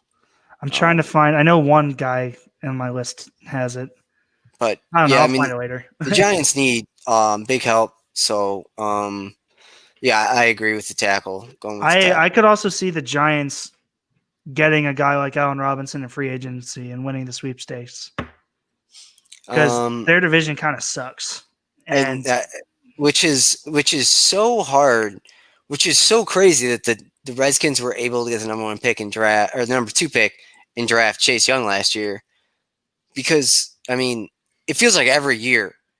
It is really every year. I mean, the NFC East is up for grabs. Yeah. So there's no tanking in that division because everyone sucks. Yeah. So, and someone has to win and make the playoffs. So, I don't know if they want to keep Daniel Jones around. No problem to me. He's progressed really well, and I didn't think it was going to be possible, but he really has progressed really well. Yeah, I mean, like you said, he's not bad. I mean, he's not perfect, but he's not terrible. And I mean, he played with 2 horrible teams. So, I mean, was this Jones' rookie year? No. I didn't think so. I thought it was second year. Yeah. So, I like them hanging on to him. But yeah, we'll go on to the 49ers, another team that could really go anywhere. I thought a lot about going corner here. Yeah. With Richard Sherman getting old. But Saleh's now in New York. So they need to find a new defensive coordinator. But what is the one thing that San Francisco always has and has always been dominant in? Their defensive line is always insane. Bosa got hurt last year, so he should be back. I'll just say this right now. Anyone that got injured this year, I'm assuming, unless there's news that we know of, I'm assuming they're back healthy next year. Also, I think Solomon Thomas is a free agent, if I remember correctly, but I'm sure they're going to bring him back. And if they don't bring him back, they'll draft someone. But I haven't taken Rousseau out of they have Armstead on the one end. He also fills out on the inside. So I think Armstead's more of like your typical defensive end that stops the run and power rushes. And then you put Rousseau on the other side with the speed rush. Yep. I think just because I think Kyle Shanahan is one of the smartest coaches in the NFL. So I think he'll try and stick to as much what Saleh did as he can. So I like Rousseau to them. I like that match there. I think it's a very interesting pick, and just adding Rousseau onto that defensive line on the other side of Bosa is just kind of scary, or even on the same side as Bosa. Like, how are you going to stop him? I mean that was the thing when the Browns drafted Baker, they had drafted Myles Garrett the year before, and then they had the number 4 pick again. And I mean Denzel Ward's obviously proven to be good. I really wanted them to take Chubb. I mean, can you imagine on the ends you Yeah, have you have Myles Garrett, Bradley and Chubb, Bradley Chubb. That's just and then insane with inside you have Olivier Vernon. Olivier Vernon on the inside, and Sheldon Richardson and Larry Ogunjobi on the inside.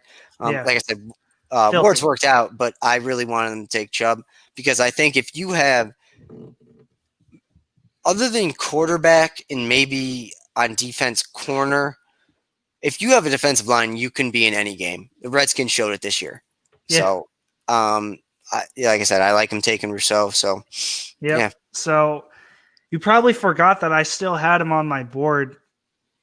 Trey Lance, man. I mean, he has been linked to San Francisco his entire draft process. I mean, I hate Jimmy Garoppolo like with a burning passion. Like I despise him. I've seen multiple things today saying that they might trade him back to New England. That's exactly where I was just going, and I mentioned it in my article.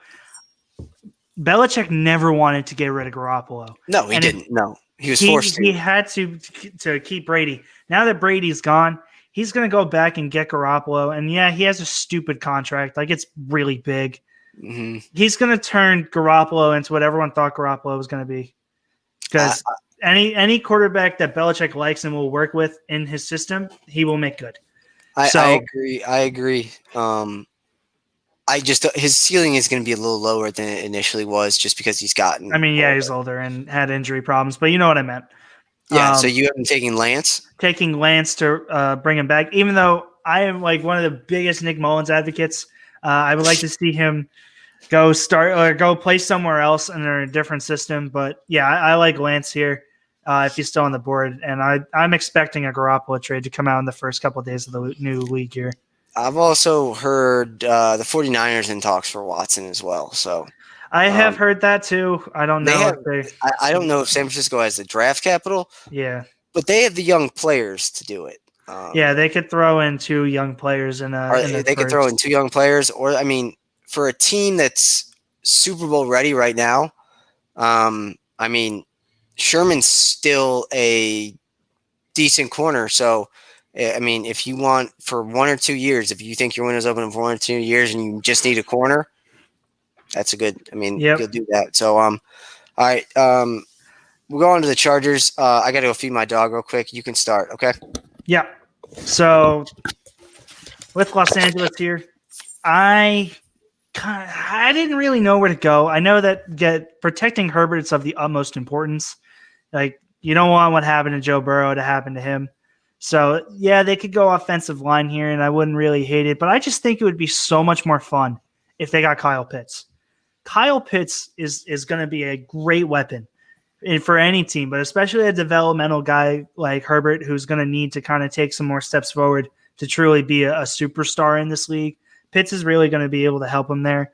And the other thing to note is that Hunter Henry's a free agent, so they're going to be looking for a new tight end to start there. You're going to have to teach Kyle Pitts how to block a little bit, but that can be taught. He's a big body. He's not going to be moved around too easily. So taking Kyle Pitts and adding to that arsenal of options with Keenan Allen and Mike Williams and the 2 rookies and Guyton and I forget the other kid's name. It would just be kind of filthy. Right, so I really like that. So did you have what have you got, the Chargers? Chargers. I really like Kyle Pitts if he goes to the Chargers. Oh, if he was still on the board, I totally agree. He's still on the board. For you, it is. Yeah. Hunter Henry's a free agent this year. So they're going to need a tight end. They could teach him how to block. He's a big body. Like you can teach someone how to block. You can't teach physical ability. Yeah. Add him to Keenan Allen and deep ball Mike Williams. Filthy. Yeah. I mean, Eckler. They're not going to want to pay Hunter Henry because he's gonna fetch a big contract. I think. Is he? Yeah, I think he will. He didn't have a good season. I mean, they had to use him as a blocker because they really didn't have a line. I mean, but I think he'll. I think he'll fetch kind of what the same numbers Austin Hooper did for the Browns this year. Yeah, I saw that Hunter Henry was a free agent, and I really want the Jets to get him. Because having him and Herndon would be pretty nice. Because Herndon, again, had to block because the Jets' line sucked. If you had the Herndon's also like 6'2". Yeah. It's been so weird lately with some of these tight ends that come out. I'm so used to, like, they all should be 6'4" or taller to me. Yeah. I mean, it seems like now teams are going more with the Pitts type, where, I mean, Pitts is tall, but I mean, they look for more speed than Evan Ingram is 6'3". Yeah. So I like that pick though. If they can get Pitts, that would be just an absolute steal. I mean, I've said this about anyone. It's also early, so it is really true about everyone. I think the Chargers could add an offensive lineman. Rashawn Slater is still on the board for me. Yep. But with how good Herbert looked last year, and the fact that you should be in a spot next year where you're just competing for one of the last playoff spots, I think it'll raise Herbert's confidence if you take a receiver. And Jalen Waddle's still on my board, so I am taking Jalen Waddle. I love that. Having Mike Williams be the big body, Keenan Allen working everything, and then Waddle be in the slot. I love that match. Yeah, I think, I mean, obviously we're going to have to wait and see what the doctors say with Waddle because, I mean, that's what happened to Jalen Smith. Everyone thought he was healthy. He got hurt in the Fiesta Bowl, and then they found out other complications and stuff too. So we'll have to see how healthy he really is. But, I think Justin Herbert has shown that he's going to be the quarterback going forward. And if you want to get that quarterback's respect and have him stay forever, you give him options to throw to. So, I like the Pitts pick, and I like the Waddle pick too. I even said like that protecting him is the utmost importance here because you don't want what happened to Herbert to happen to him.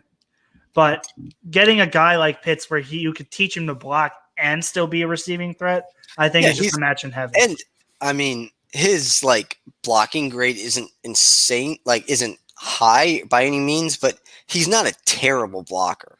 Yeah, he needed to be the receiver on that Florida team because they needed a playmaker. And Pitts almost reminds me a little bit of Devonta Smith, where Pitts can put on 20 pounds of muscle or 30 pounds of muscle in this offseason, and I mean, he'll be easily able to block because of it.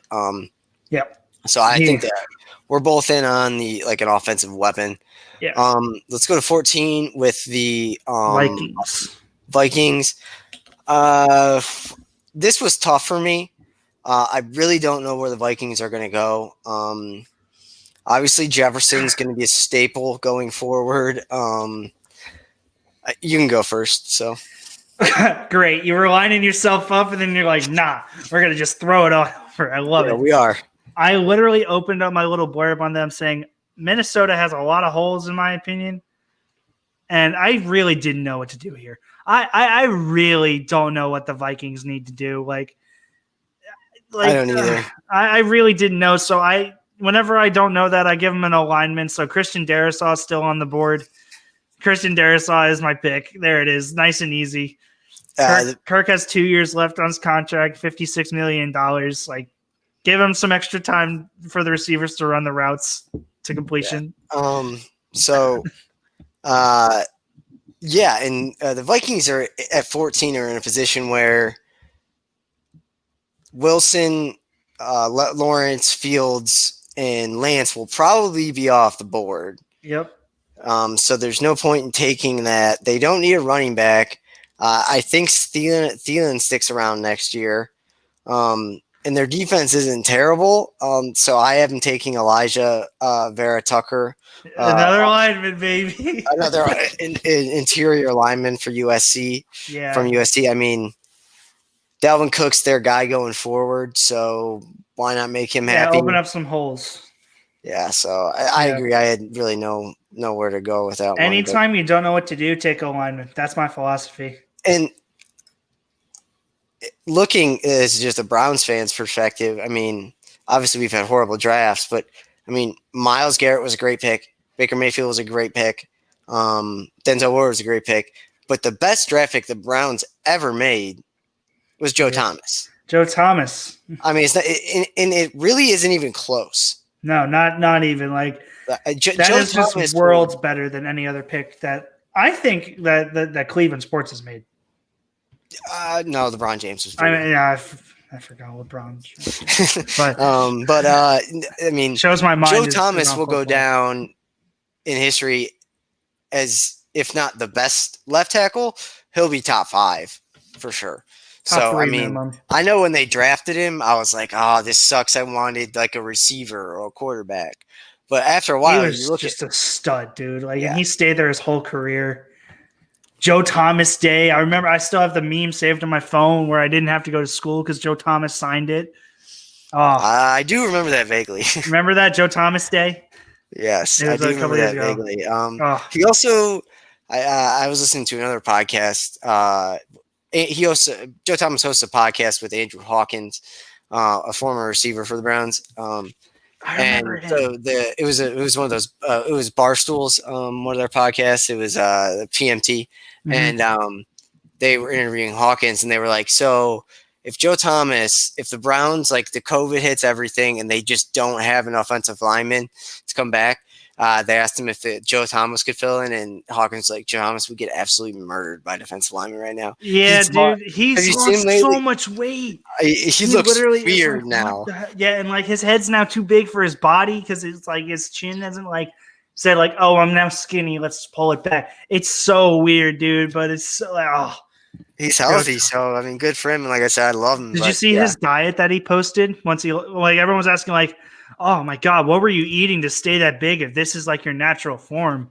He was eating like 8 Big Macs a day, like he's extra fries, like oh my god. Yeah, I mean yeah, that's what offensive linemen do. They live a lot. They live the dream. Live the life, man.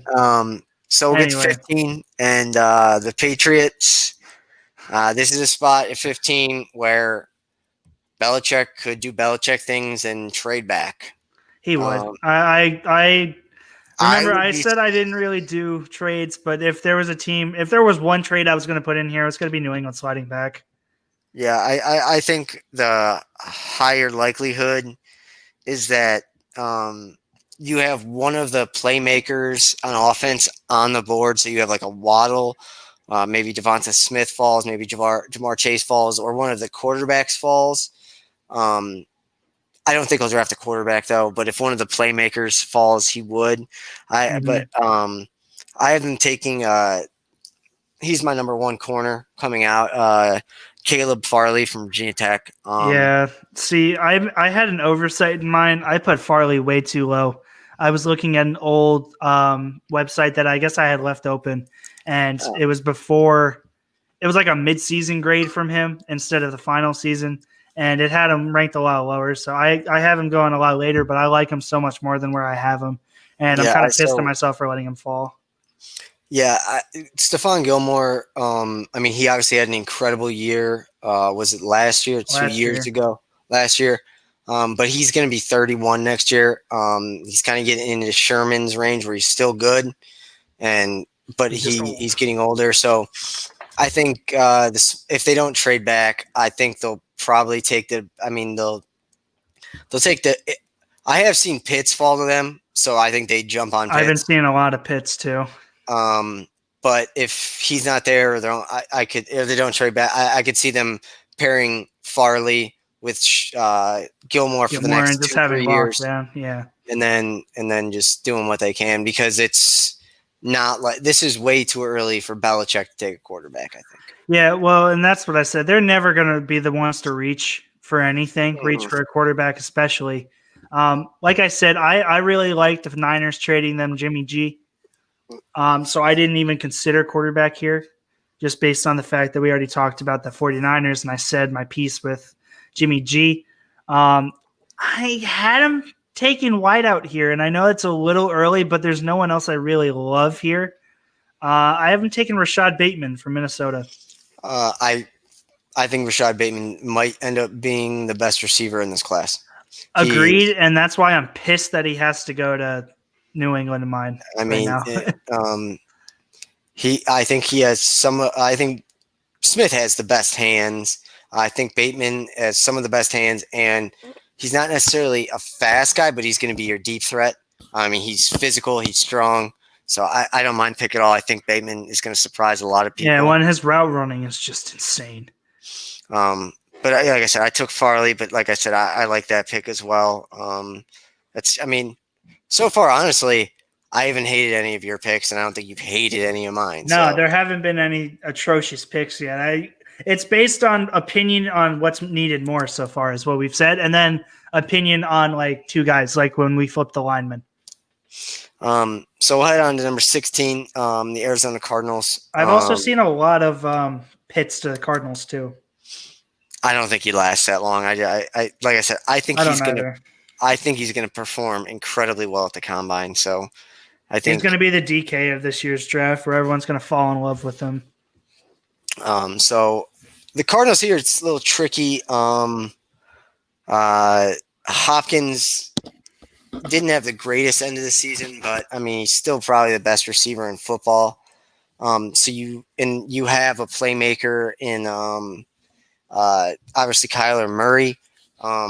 They could use a running back, but this is way too early for a running back for me, especially this year's class. If there was a Saquon Barkley or Ezekiel Elliott when he came out, obviously, that's different. So they could go a lot of different ways here. I was very impressed with Arizona's defense this year. I think they were very good, and I think I can't remember the D coordinator's name. I think he did a really good job. They were also number 1 in the NFL in red zone scoring for the opponent. So I have been going defense here. Obviously, I'm biased a little bit. I played cornerback in high school, and I could have played in college, but I was an idiot. And I think cornerback is one of the top 5 positions of need in the NFL. But so I am taking J.C. Horn out of South Carolina. I think he's also going to be a guy that performs incredibly well at the combine. He didn't have a great year, but South Carolina was terrible. So I had him fall from where I originally had him. I was in love with this guy, and then he just didn't impress me.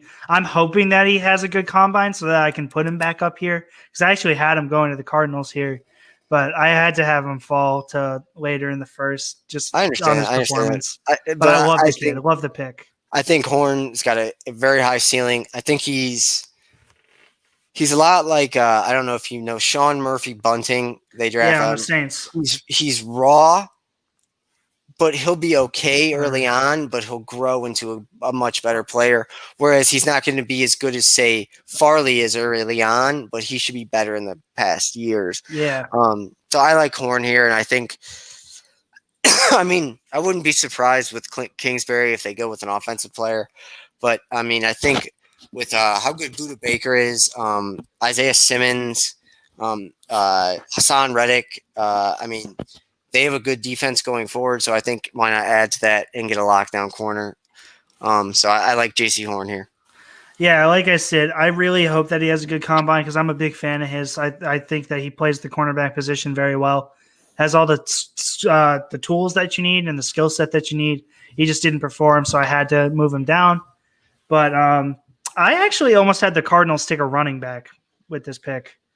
The only one I could think of would be Najee Harris. Yeah, I almost had him go Najee.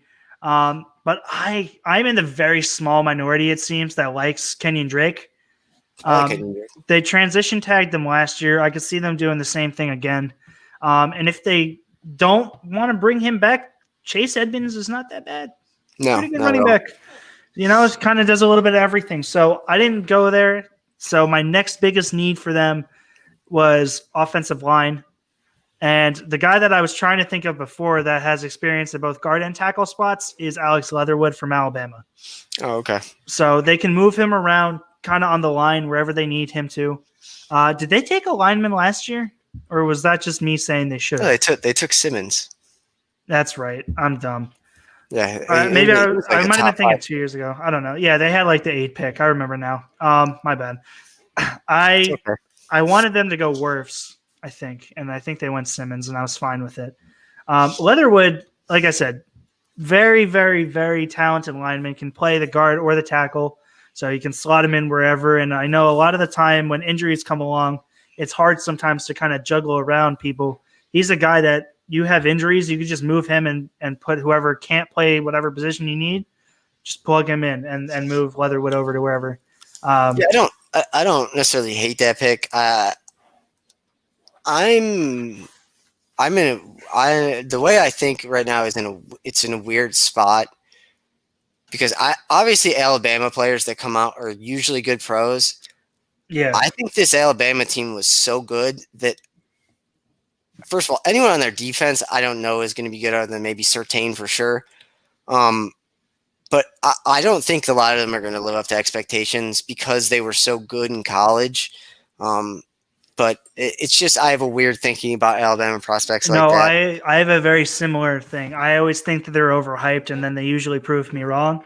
But I don't think everyone is as dominant and as high up as Alabama really is because they are playing alongside 5-star recruits and they're playing against guys who aren't of their skill set. But I really like Leatherwood here. He's a good run blocker. He's very aggressive too, but he also knows how to maneuver his body on the passing options or the passing plays to kind of keep him back. Yeah, I feel that. Solid. Yeah, I feel that. So it's going long. So if you want to pause this and then listen to the rest of it later, this is the time to do it. We're going to get into the 17th pick here in a minute, but if you want to pause it and listen to it half of it later, go ahead. So with that, bye to anyone. See you later. We're going to have the 17th pick. With Las Vegas. John Gruden is just a guy that he just does his own thing. And I have no idea, absolutely no idea where he goes here. I mean, he could go, you could easily see if Waddle's on the board, they just take him for no reason. Or if Bateman's on the board, they take him for no reason. This is sort of getting into the range of where you start thinking about a Mac Jones or a Kyle Trask, I think. But I don't think they'll do that. I think Derek Carr's got like 2 more good years left. So I have them going D-line. Their pass rush in 2020 was non-existent. Max Williams, a kid from, I believe, Central Michigan, was their best rusher. And played fantastic. He was having a hell of a year. I have them going with Kwity Paye out of Michigan. So, yeah. That's 2 picks where we have the same person this draft. Let's go. I guess Lawrence was the Trevor Lawrence and Kwity Paye. I don't know if they can mess this pick up. Like, if he's on the board, they need him. Yeah, I agree. It's the Raiders, so it scares me. I don't know. I have Kwity Paye as my second best pass rusher with the ability to be the best. I think he's probably Russo is my first. Yeah, and then Kwity Paye second. Yeah, they could do either one, but I think they need defensive line help. And maybe John Gruden will finally bite the bullet and get Khalil Mack back and Kwity Paye. Yeah, yeah, like I said, they could go anywhere, but what they really need to do is they need to form a team around Carr for the next 2 years that can win. So they need to take whatever's going to help them out. So, and if that's a defense, it's a defense. So, right. The last non-playoff team. The Miami Dolphins at 18. You can go first. Yeah, so I had them taking Devonta Smith with that first pick that they had. Okay. So I know defense could be a pick here, and it is a viable option, and I wouldn't really hate it. But I think after landing another weapon for Tua, you need to start building him some more linemen. They took the kid out of USC last year. I forget his name off the top of my head. Oh, yeah, I know who you're thinking of. Yeah, they took him, and that was a really nice pick. I had them taking him in my mock last year. I have him this year taking Samuel Cosme from Cosme. Texas. Mm-hmm. Another guy. He's the highest lineman left on my board. He's super athletic. Highest ceiling of the remaining tackles. Doesn't really have a high floor. Kind of reminds me of my analysis of Andrew Thomas, which kind of scares me a little bit, but he's got a really high floor, really good frame. So I think that lineman's a bigger need than the defense because the defense is actually a really good this year. Yeah, I their think they were. defense was really good. I agree. But Brian Flores is a defensive-minded coach, Yeah, so that was my only issue with going with a I mean, lineman if here. Quiddy Pay's here, which he isn't on either of our boards, I think they definitely go with Quiddy Pay, Yep. or I think they would go with one of the corners, Horn or Farley. I think it's a little bit too early to look at Wade, or even Eric Stokes out of Georgia. Yeah, I Um, probably should. This might have been where I should have put Fairley because he's still on my board. Jeez, But God, I know I said I overlooked it by accident because I was looking at a older draft grade from him and an older analysis. So I was this is thinking where I about would slot him in. I was thinking about Mock Jack last night, and I was like, did I just overlook Micah Parsons and not put him in the first round at all? Yeah, I forgot. I had that oh shit moment too. I was like, wait, hold on. So I have the Dolphins going with my second best pass rusher on the board, Jeremiah Owusu-Koramoah Love of Notre him. Dame. He's above average pass coverage. He's going to be an edge rusher, so that means you can line him up pretty much anywhere in Brian Flores' 3-4 defense.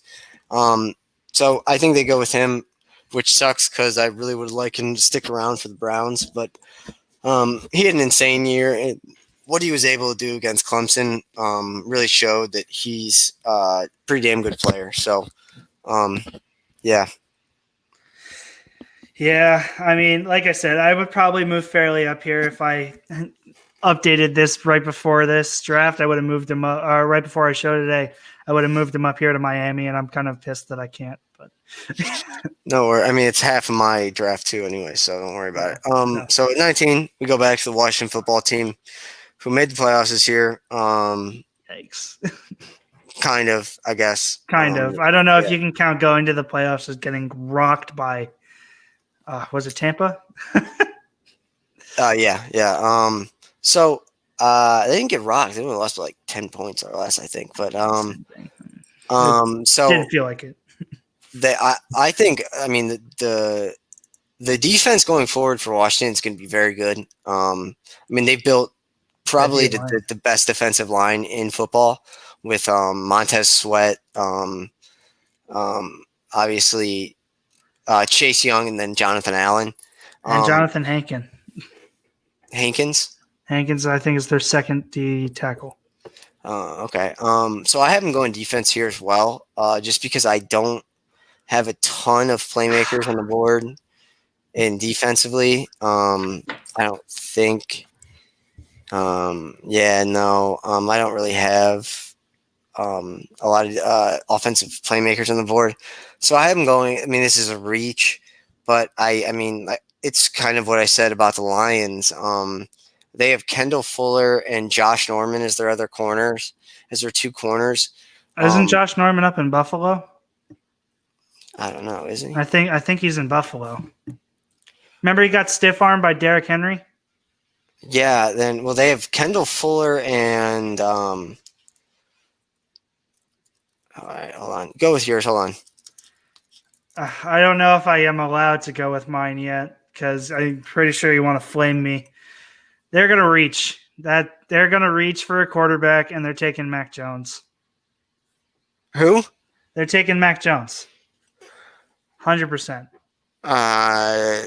There is no earthly reason why they're not going to go with Mac Jones unless they go with Trask. But Jones, like I said, and when I said that Mac Jones is like Cam Newton with worse legs and a smaller build or a better arm, I did not mean prime Cam Newton coming out of Auburn. I meant Cam Newton of now. Right? He has the ability to move in the pocket. Cam obviously runs more. That's when I said he had better or worse legs. Got a smaller frame, but he's got a better arm than Cam Newton because Cam Newton can't throw the ball 10 yards. So the physical abilities are going to make Rivera salivate at the mouth. So I have him going with Mac Jones. Oh, no. Washington's other defensive tackle is Jonathan Allen and De'Aaron Payne. Oh, then what happened to Jonathan Hankins? Their corners are it's Kendall Fuller and I just looked at Ronald Darby out of Florida State. So I have him going with another corner here. I just think it shores up the defense. They did draft Fabian Moreau last year, I think in the 4th round or 3rd round. He was okay this year. He's just not a very good slot corner. Kendall Fuller is a really good slot corner. But I think they have a need for an outside corner. And I think the idea would be with anyone left on the board, I think their plan should be to move Fuller to the outside and then draft another slot. So I am reaching, but I am taking Sean Wade from Ohio State. I think he'll excel in the NFL. He's going to struggle when he has to guard guys on the outside, but in the slot, I think he's one of the best slot corners we've seen come out in, I don't know, 2-3 years. So, and obviously he had a bad year. I don't know what he's going to do with the combine. I would be surprised if he runs, but I think the Redskins, instead of keeping Fuller and drafting an outside guy because Farley, Horn are off the board, I think they take Wade and make him in the slot and Fuller outside. And hopefully progress him a little bit. I have him reaching as well, but for a quarterback. Alex Smith isn't the answer, and they're not going to like Trask's immobility. That's why they like Heineke. I'm not. This is we're going long, so I'm not going to get into argument right now. I mean, the fact that you think Mac Jones. You obviously didn't hear what I said. Yes, I know. I get it. I get the Cam Newton thing. Cam Newton now, whatever. Mac Jones is the mirror image of A.J. McCarron. No, and I get that. And I understand the stigma around the Alabama quarterbacks. He's not that much better. But because of how he has played and has performed and the 76% completion rate and all that crap, he's going to go high. And I don't like it. I don't like Mac Jones. I hate Alabama quarterbacks. But this is the exact type of guy that Ron Rivera will love. If Trey Lance was here, he would go Trey Lance over Mac Jones any day of the week because he wants the physical ability. That's why he likes Heineke. But with Lance gone, and I hate Mac Jones, but he's gonna. I truly think they're going Mac Jones, and I hate it. Okay. Like I said, he's a spitting image of A.J. McCarron. I feel bad for any team that drafts him. In Alabama quarterbacks going forward. I mean, I said it yesterday in the chat. I mean, there's a reason Tua struggled this year. It's because he stayed in the pocket too long. Because he's used to guys like Devonta Smith and Jerry Jeudy being 15 yards open. Yeah. Where in the NFL, you need 2 or 3 feet, and you should be a guy's open. And he just isn't doing that. And I think Mac Jones was obviously the benefactor of 2 really good skill players around him, Najee Harris and Devonta Smith. I mean, I don't think he's going to be good in the NFL. I guess I could see someone reaching for him because someone will take him in the first round. But I mean, it's going to be a QB needy team. I going forward. I mean, unless Bryce Young does something, I'm just not going to. I wouldn't draft Alabama quarterbacks. I wouldn't either. But someone's going to take him, and this isn't if you were in this position, who would you take and be of my thing? No, I'm trying to predict what they are going to do. And as much as I hate it for Ron Rivera, because I actually genuinely like Ron Rivera as a coach, I feel they're going Mac Jones, and I really hate it. All right, so move on to 20, the Bears. Yeah, this was a weird one. Did they fire Nagy? They didn't fire Nagy yet. They're keeping them and the GM. I would doubt that they bring back Mitch Trubisky, so I have no idea where they go with quarterback. I mean, if Mac Jones or Trey Lance on the board, or I think even they might reach for Kyle Trask.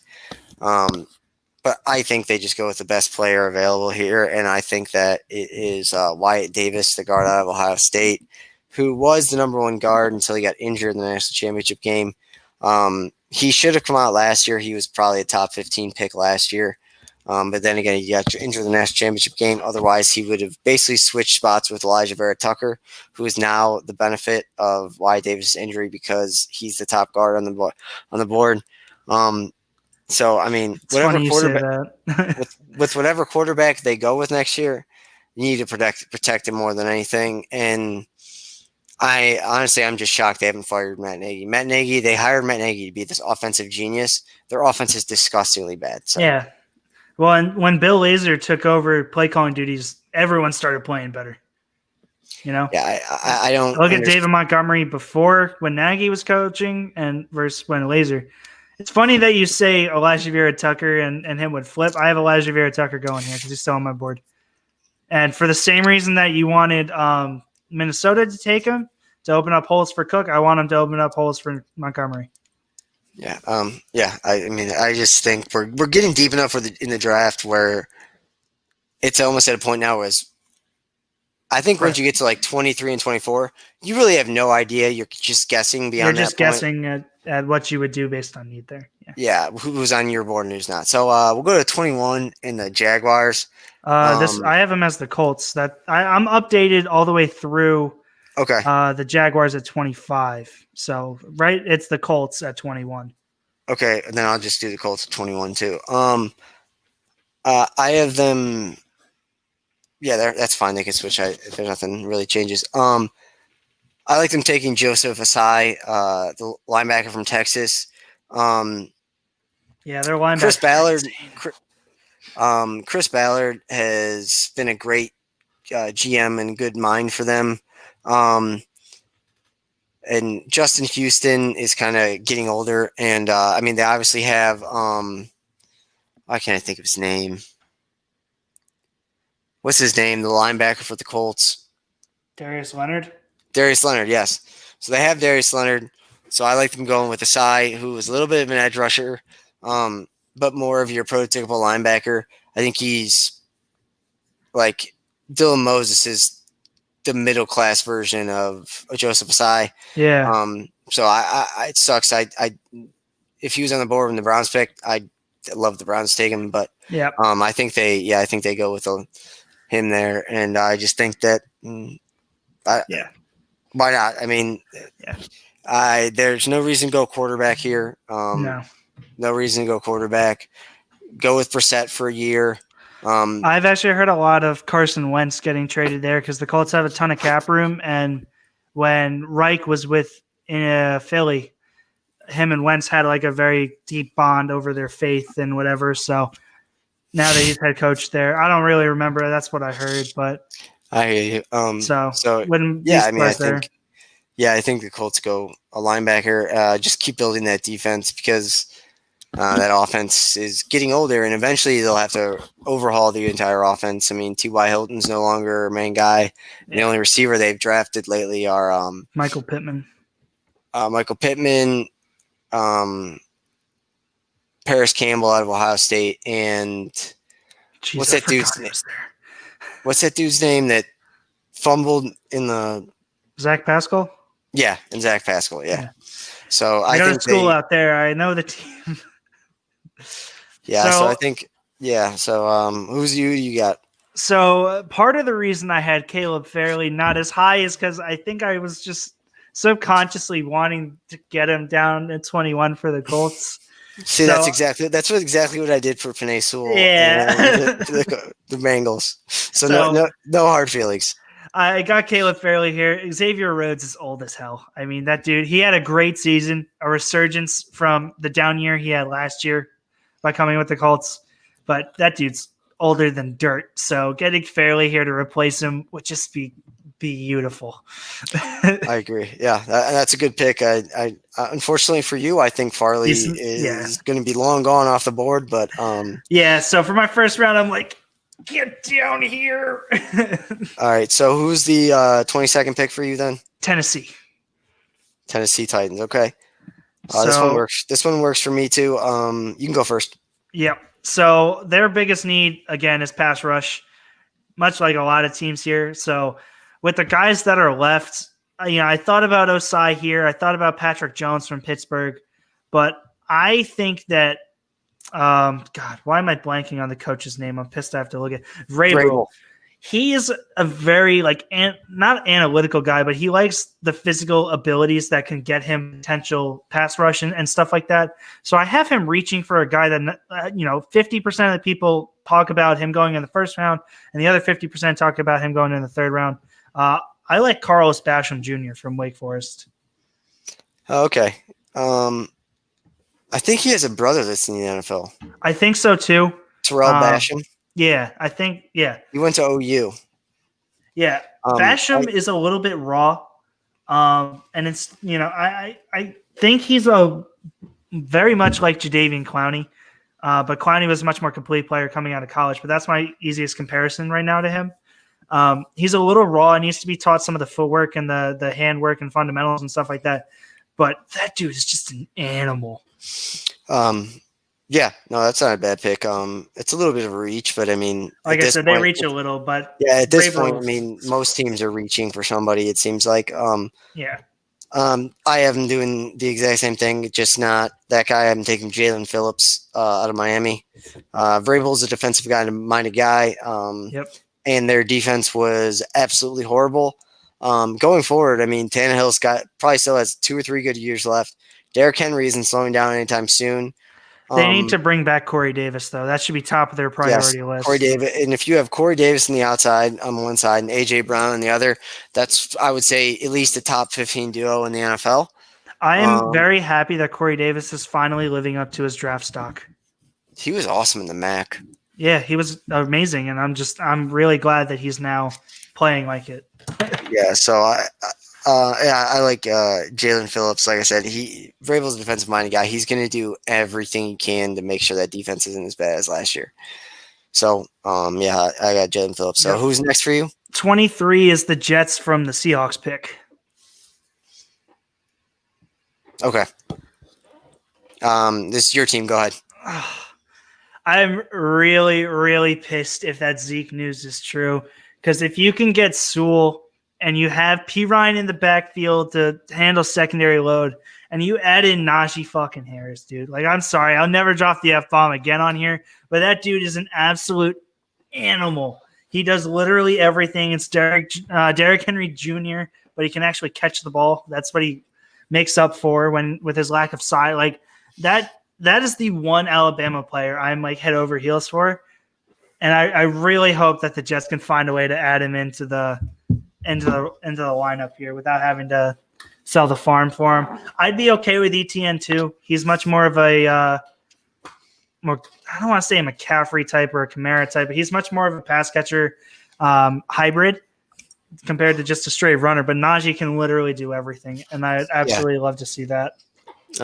Again, I'm a little bit wary of Najee Harris just because he played in front of probably almost basically a pro NFL line. So yeah, and I get that, and I totally do. But the Jets, like I said, if you get Sewell and Becton and you signed like 3 or 4 other guys on the line last year, like they've made it an effort to improve the line. So if you can get Sewell, I would have no hesitation going with Najee running outside zones and stuff. I got you. I have them taking an offensive skill position player as well. I don't even think I have Najee Harris in my first round. No, that makes sense. I don't have ETN the rest of the way, so I don't have Najee Harris in my first round. It makes sense. No one really goes running back in the first round anymore since Zeke, I guess, went number 4. But Fournette. Barkley went too. Barkley, Fournette too, I guess. So yeah, but like no one really goes running back in the first round. But I just wanted to get it out there, speaking into existence. Yeah, right. I have, like I said, another skill position player. I like him taking Olave. He's not a sexy pick. He doesn't have the highest ceiling as Garrett Wilson. I mean, it does at Ohio State. Garrett Wilson was sophomore this year, so he'll be back next year for Ohio State. I think he'll be the first receiver off the board next year. But Olave gets the job done. His hands are incredible. He's got top end speed, and his route running is already NFL level. So, and Ohio State puts out good receivers. I mean, Paris Campbell, they don't put out the best unless you're thinking of like Michael Thomas, but they put out receivers that can make rosters. And like I said, I think Olave, like I said, he's going to need to put on weight, get stronger, but he gets the job done. And my only concern with Olave, because I've been reading a lot of people going Olave go to the Jets there. My only concern with him is he seems like a lot more of a slot guy. You can correct me if I'm wrong. our number one receiver is Jay Crowder, but he has to basically just play out of the slot. So then we have Denzel Mims as the kid we drafted last year. So my only concern is, can he play the outside? He played. And that's good. It's a fair point. I mean, he played outside all the time at Ohio State for the most part. Garrett Wilson was more of the slot guy, but he's a little bit small for the outside. But like I said, he'll put on weight and he'll be able to do it. So yeah, well, I'm not like concerned with it whatsoever. I was just curious. yeah, I mean, he can play slot, but he doesn't really have the top end quickness and top end speed that you kind of want your slot guy to have. All right, so who's next for you? So the last one that was set in stone when I did this was the Steelers at 24. Okay, I'm at 28, so that's fine. I'll go first. So I'm at 28 is why I'm not gonna relook at it and rethink it. Yeah, I think they take. I think it would be smart of them to go with offensive line here. They could also use help at corner, but their receivers are fine. I mean, they could use a running back if Najee Harris on the board here. Maybe because James Conner just really doesn't get the job done completely. But I like him taking Josh Myers out of Ohio State. He's a center, and Pouncey's getting old. We saw it in the playoffs.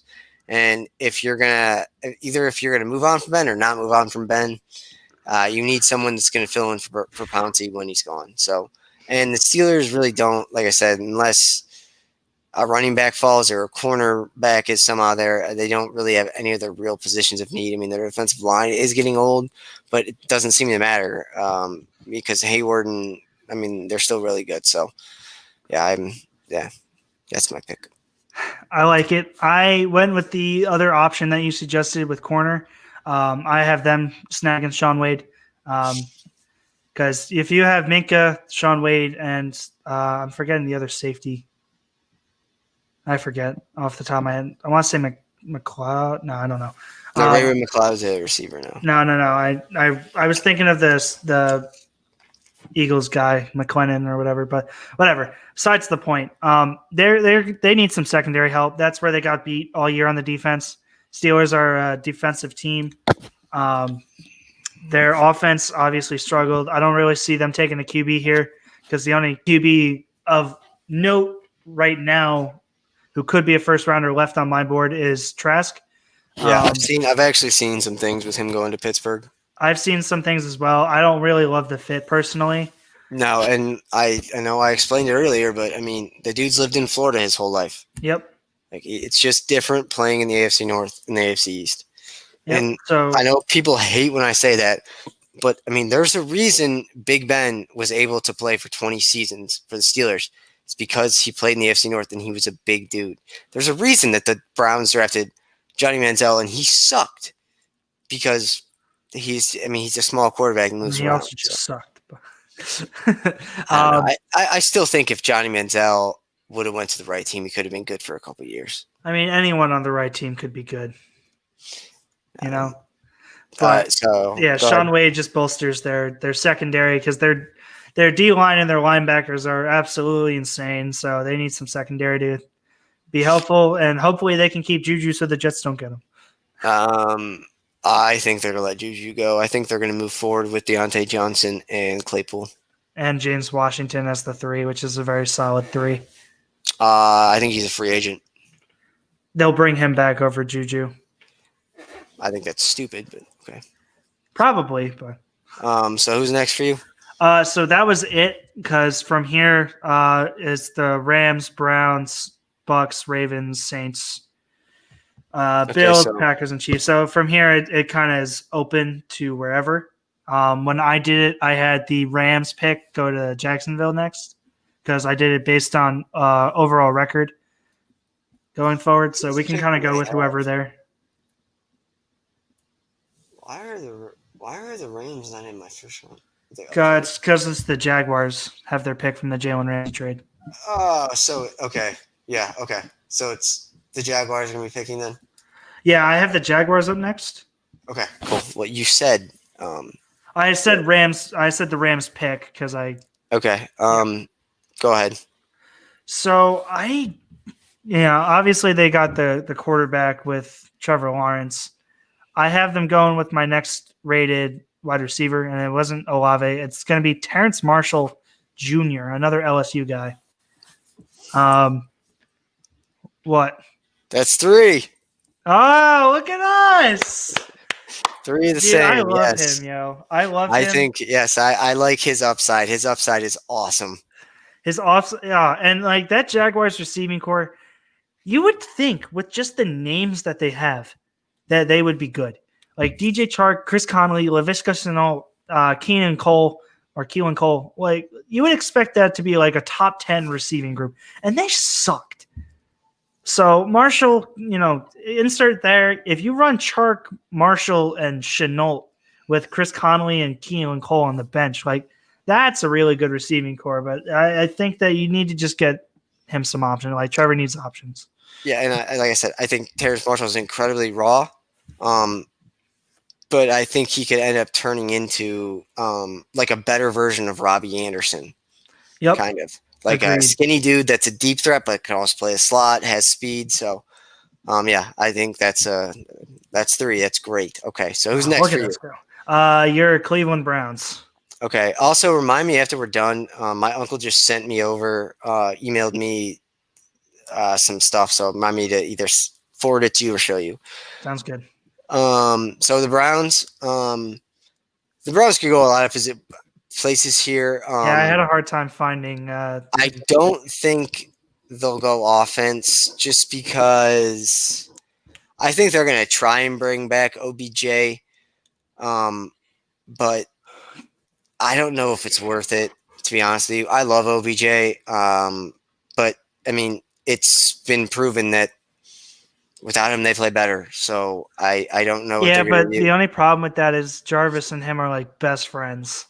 Yeah, but Jarvis is more of a leader for the Browns team. He understands. I mean, I'm not going to get into it. I mean, the Browns are close to being Super Bowl contenders. So I think Jarvis knows he has a spot here, and he also knows that the fans love him here. I mean, I don't know if you saw the video, but when the Browns plane landed last night at like 12 midnight or 11 o'clock at night, the streets downtown were full of fans still. So, but I think that's not really anything to the draft, but I think Landry stays. And then I think their biggest position of need, and I don't even think it's close. I would say safety, but Ronnie Harrison is, I think, very good.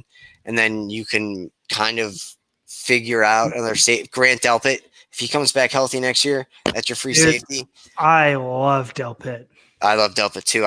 It sucked. He fucked up his Achilles. Yeah. So I have him going with their biggest position need, linebacker here. Small team guy, but his film is incredible. Zaven Collins out of Tulsa. He can defend the pass. He can rush on the outside. He can be a middle linebacker. He can do everything at the linebacker position. And I know, obviously, Tulsa didn't play the best competition, but I mean, his film is awesome. And the Browns need linebackers. I mean, their starting linebackers this year were Taki, who actually got a lot better through the year, so I think they'll stick with him. I mean, he intercepted Ben Roethlisberger for probably one of the biggest plays in Browns history in that game. Yep. So I think they'll stick with Taki. Miles, not Miles, what's his name? Mac, what's his name? I don't know who you're talking about. Oh, shoot. All right, yeah, you go ahead. Go ahead. Well, this pick might surprise you, and I'm not trying to say anything about the Browns pass rush, but I have him taking Mac Wilson. Mac Wilson. He is terrible. And then, so I think they stick with Taki, and I think they put Collins either outside linebacker or middle linebacker. I think they made a big mistake not keeping Joe Schobert. I know we didn't have the greatest year this year, but if they would have Jacksonville though, you can't have a good year in Jacksonville. Yeah, I mean, if they would have kept Schobert and you have a linebacking core of Schobert in the middle, Taki on the left, Collins on the right, I mean, that's a great team. But Solid even team. now, just adding Collins, I think, is their biggest position in need. So I think they go with him. So I'm not saying anything bad about the pass rush. I have a much more logical standpoint for my pick, so you have to hear me out. I know. I've read it. Oh, well, okay, great. I have Patrick Jones from Pittsburgh. He's an edge rusher. it's not anything to do with the Browns pass rush. It's simply the fact that Olivier Vernon is going to be 31 next year and hasn't played a full season in 4 years. I agree. I mean, Olivier Vernon was very close to being one of the worst trades in Browns history, but he really stepped up at the end of this year. And looking back at that Chiefs game yesterday, it really sucked not having him because, I mean, if you can get pressure on Patrick Mahomes from both sides, and then obviously Myles Garrett got hurt last night, so, I mean, everyone seemed like it was hurt. But yeah, I don't hate that pick. I mean, that's not what I would do. Like I said, I think their linebacker is much more of need. And I also think with Myles Garrett, your ability to draft defensive linemen, like it grows. You can take a defensive lineman in the second or third round and place him next to Myles Garrett, and he'll probably have a good season because the teams are going to focus on Myles Garrett. Yeah. So I hope that I don't. Who's your defensive coordinator? Joe Woods. I think he should stay. Yeah, well, I'm really hoping that he stays, but I feel like he is a type of person that can teach a guy like Patrick Jones a stand-up role. So he's an edge right now because he's a 4-3 defensive end.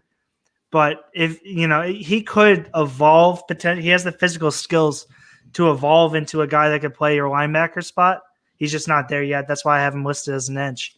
I also would not be surprised at all. I mean, I still have Rashad Bateman on my board. I got to think. Oh, yeah. I forgot you do. That's wild. I think the Jets would go Bateman over Olave, though. I have Kadarius Toney from Florida, who would be a big reach. But I think they could go wide receiver. But that obviously means that Odell's gone, which is, like I said, fine with me. I think Odell's been great for the city, and we are all excited for him. He just didn't work out. Having Odell for the run this year would have been huge because he would have been. I mean, he's Odell, but I think they can move on from him and kind of just go forward, and they can get someone in the second or third round. But I would not be surprised if with Rashad Bateman on the board, or if I don't know. Waddle or someone falls, or I wouldn't hate Rondale Moore out of. I love Rondale. I was really hoping you didn't say anything about him. I love Rondale Moore. I love Rondale Moore. That guy is the human joystick. I absolutely love Rondale Moore. Yeah, all 5'8" of him or whatever he is. He beat Ohio State pretty much by himself. So I have Zevin Collins, and you have the dude Jones from Pitt. Yeah. Who sucks. So that's a bad pick. I don't agree with that one. Like I said, I had a hard time going somewhere. I'm just thinking, like, who else do I have here? I mean, Jason Owa is an edge from Penn State. I would rather take him than Patrick Jones. I also almost went with Jeremiah Usu-Koma or whatever his name was. That's what I went with. In my first mock, I think maybe a month ago. He's still on my board, so I could have moved him up there, but I guess I didn't realize that you had a hole in linebacker. I just assumed they were pretty good. No, they're terrible. Yeah, so knowing that now, I probably would move him up from where I have him. For the Browns, I think they go with linebacker as their biggest position in need, but I wouldn't be shocked if they go with receiver, or if I don't know, Wade, Farley, or somehow Surtain or Stokes from Georgia, who's going to be on the board. I love Stokes. I wouldn't be surprised if they took a cornerback. I think the Browns are finally in a position where you kind of just take the best defensive player available. Yeah, so I got way too into it here. I should have just looked at my big board instead of trying to finagle and play with the age of players and everything, but yeah, that one's on me, Chief. It's all good. Who you got next? Next, I have Tampa. Okay. This is a weird pick because I think Tom Brady's going to play again next year. He has a 2-year contract, but once again, it also wouldn't surprise me if he and Gronk were like, it was fun. We made it to the NFC Championship game, or we made it to the Super Bowl. It was fun, but I'm ready to go. So I could, if Trask on the board or Mac Jones still on the board for me. I wouldn't be surprised if they go quarterback. But I think there's other pressing issues. Their receiving core is great. Their offensive line is good enough. Yeah. Good enough. Leonard Fournette and then Ronald Jones going forward is a good. So I think their offense is good, and their defense is actually incredibly talented as well. Very, very good. But I am going with an edge rusher, Jason Owa out of Penn State. You were just talking about him. Yeah, I mean, so I like Owa. I like them to take an edge rusher. Usually, when a team is as like kind of filled up and good enough as the Bucs are, I either go with an offensive lineman or a defensive end. So, and he's the best edge rusher on the board for me. So, yep, I agree. Well, I like the ceiling of Patrick Jones, but that's just more philosophy on whether you want floor, ceiling, or somewhere in the middle. I again tried to finagle and look around with the team ages itself. So I have them taking Christian Barmore, and here's why. Christian Barmore from Alabama. Yeah, I know he is. Okay. Ndamukong Suh, Jason Pierre-Paul, and Willie Goldston make up 3 of the 4 of their line. They're all over the age of 30, and more notably, Ndamukong Suh is going to be 35 by the end of the next season. Or the beginning of next season, right? And then I forget who their 4th guy on the defensive line is. I can't pull his name up, but I know he's 28 or 29 years old by the time the next season starts. They're going to need to do an overhaul of the defensive line. And like you just kind of laid out, they don't really need receivers. They don't really need running backs. Their O-line's really good enough to kind of get through it. And their defense is full of young studs that they're going to have to eventually pay because Devin White's going to need his money. Antoine Whitfield's going to need his money. Yeah, no, I agree. So they can't afford to pay guys like Sue and JPP and Goldston bigger contracts when you can pay rookie guys to come in and make more room for Devin White. So I see Christian Barmore as the guy that's going to start the youth movement on the defensive line there while still being able to keep some of those guys until they get those pieces and have to pay a guy like Devin White. Yeah. All right. I feel that. So who's next for you? Baltimore. Okay. You want to go? Go ahead. Sure. Really quick. We got to get through these last ones a little bit quickly. I got to go somewhere at 4. Yep, you're good. I have them taking Eric Stokes here out of Georgia. You mentioned his name before. Their secondary was a little shaky. It was very up and down, and that's their defense is really the best part of the team. Stokes is a little. It's Marcus Peters and Marlon Humphrey, man. I know, and Jimmy Smith and everything, but I don't know. I felt that they needed a little more help on corner, and Stokes is a guy who has the potential to be good, and Harbaugh will be the guy to kind of pull it out of him.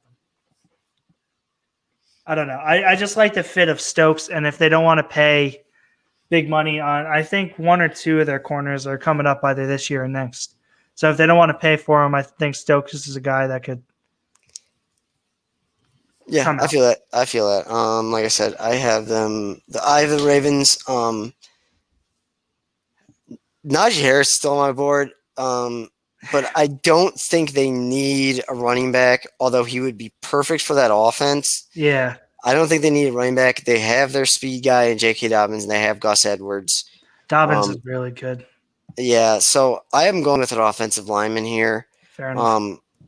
Creed Humphrey out of Oklahoma. Yep.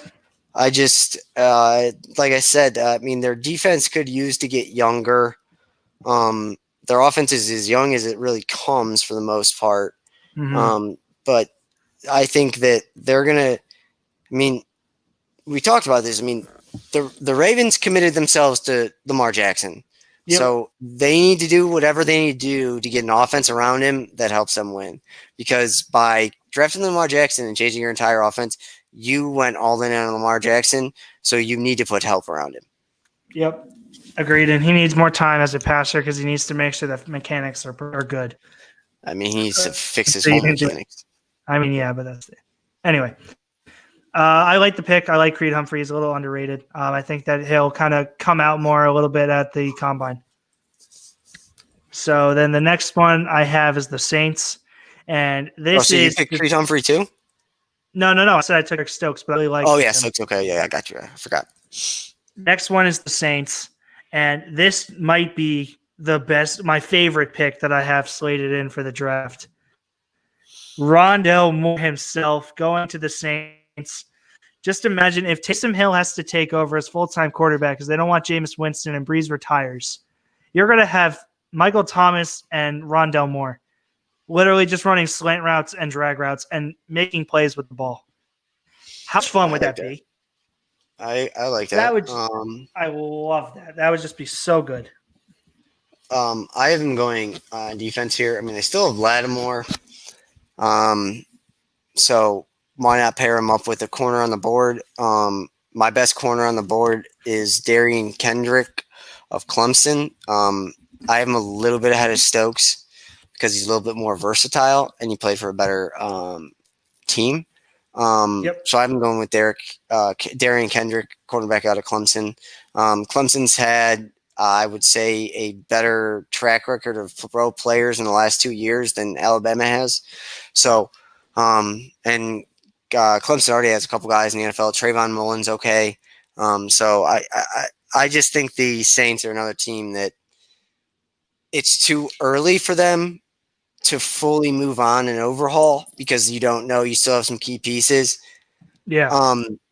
So you just kind of keep adding what's best on the board. So I like them taking the corner. Like I said, they don't really need an offensive line. Alvin Kamara, I think he's a top 3 running back in the league. I think it's Derrick Henry, Nick Chubb, and Alvin Kamara. Well, you forgot McCaffrey and Saquon in there somewhere. I don't think Saquon has been hurt too much.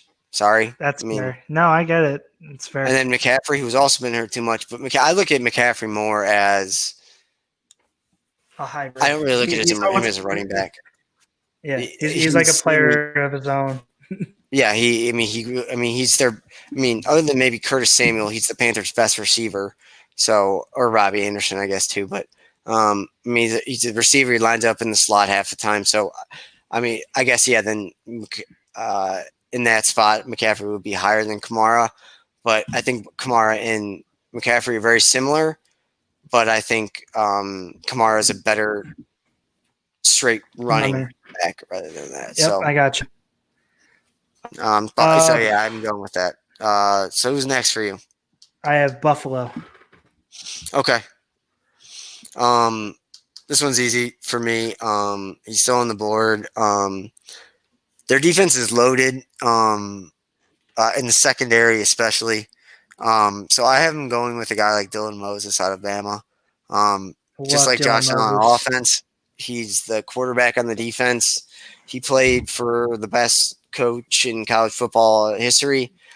He's disciplined. He's not going to be your guy that makes the big plays on the edge.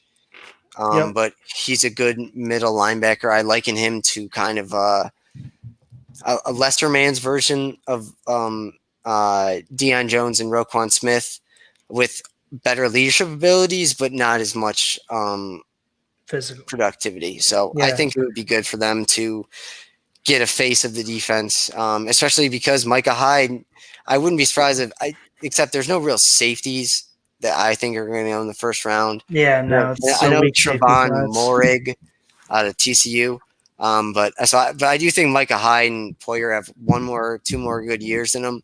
So I think that pick is good for the Bills. They go with the linebacker. Their offense, I guess I didn't think about this. If Najee Harris on the board, they should take Najee Harris. Probably. And even ETN, potentially. Yeah. So if the Jets take him here.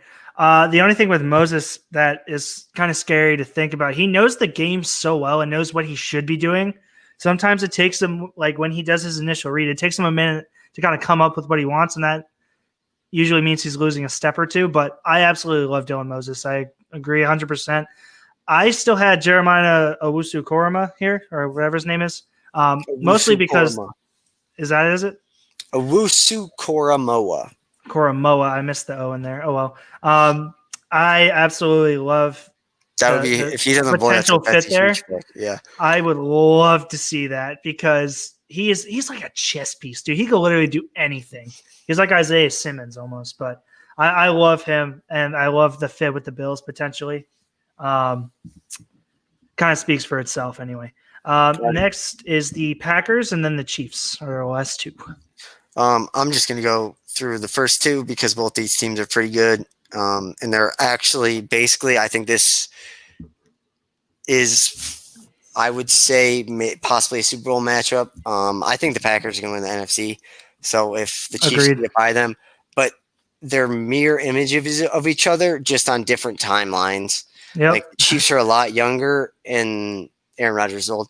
So, but I have the Packers taking basically the best player on the board, defensive player on the board.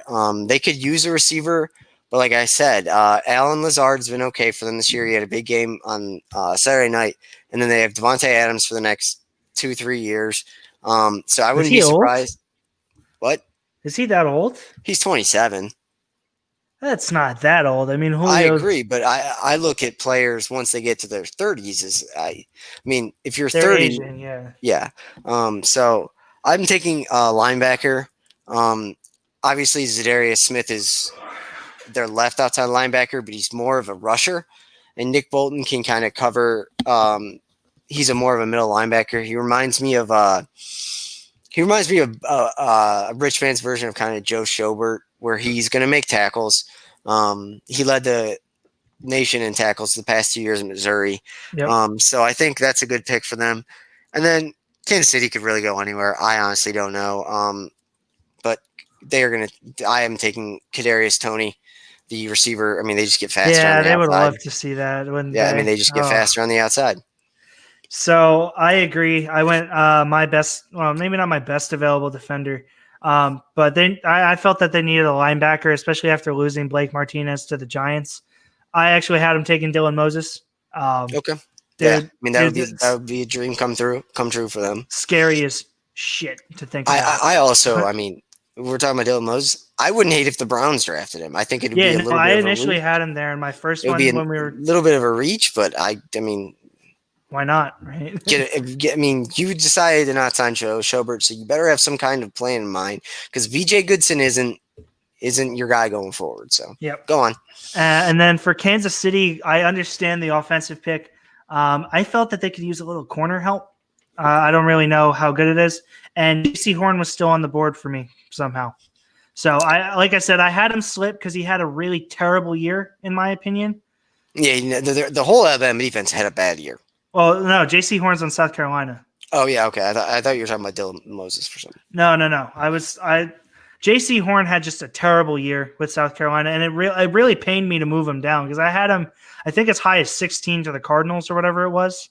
But I'm just like, he had a bad year. I can't let it go through. But if he goes to the Chiefs, I would be devastated to see that because he's going to be so good for the Chiefs, and I can't wait till he has a good combine so I can move him back up. But putting him on that Chiefs defense makes it scary. Because not Marcus Peters. Who the hell am I thinking of? Who's their number one corner? I'm having a brain fart. The Chiefs? Yeah. I mean, they have L'Jarius Sneed. No, not him. And then Ward played the other corner. I don't know. Matthew isn't a corner. No, he's a safety. I'm trying to think of. They have one really good guy. Go ahead. Keep talking. Yeah, I pulled it up here. They not Rashad Fenton. Ward Rashawn Breeland was the guy I was trying to come up with. Oh, he's not that good. And I guess, but like even just like that, we went through them. They're not really that good, so I figured corner help. J.C. Horn would just make that an absolutely scary defense from top to bottom. So I would really like to see him there. I feel that. So that concludes our first one. I can't wait to do this 2 more times. 3 hours. So 3 hours. we're not going to do anything else today. That was our mock draft. We'll be back with you guys probably next Monday or Tuesday, but we'll let everyone know. It won't be as long, like I said. If you don't want it to be listen to the whole 3 hours right away, cut it off where I tell you to cut it off, and then hear the second 16 picks. I mean, we thought it was a good time to kind of unveil our mock drafts, and me and Tom are going to be a big part, along with Stern and I think Clark, and some other guys. I think Jesse too, maybe. Jesse, we're going to be doing big NFL draft stuff, prospects, things like that. So we figured we get it out. Obviously, our drafts will change going forward. I mean, we have the combine, Waddle. Things will come about his injury and stuff, and same with some other guys. So, but yeah, we figured we'd do it today. So we're gonna end on that one. Everyone, it's snowing here, so stay warm and safe. But that's about it. Ron's had a great season. I'm very happy. What do you got, T? I mean, let's keep this rolling, dogs. You know what I mean? Let's go dogs, baby. Be number 8 Crichton. Keep it rolling. We need to turn it around. All right. We'll see you guys next week.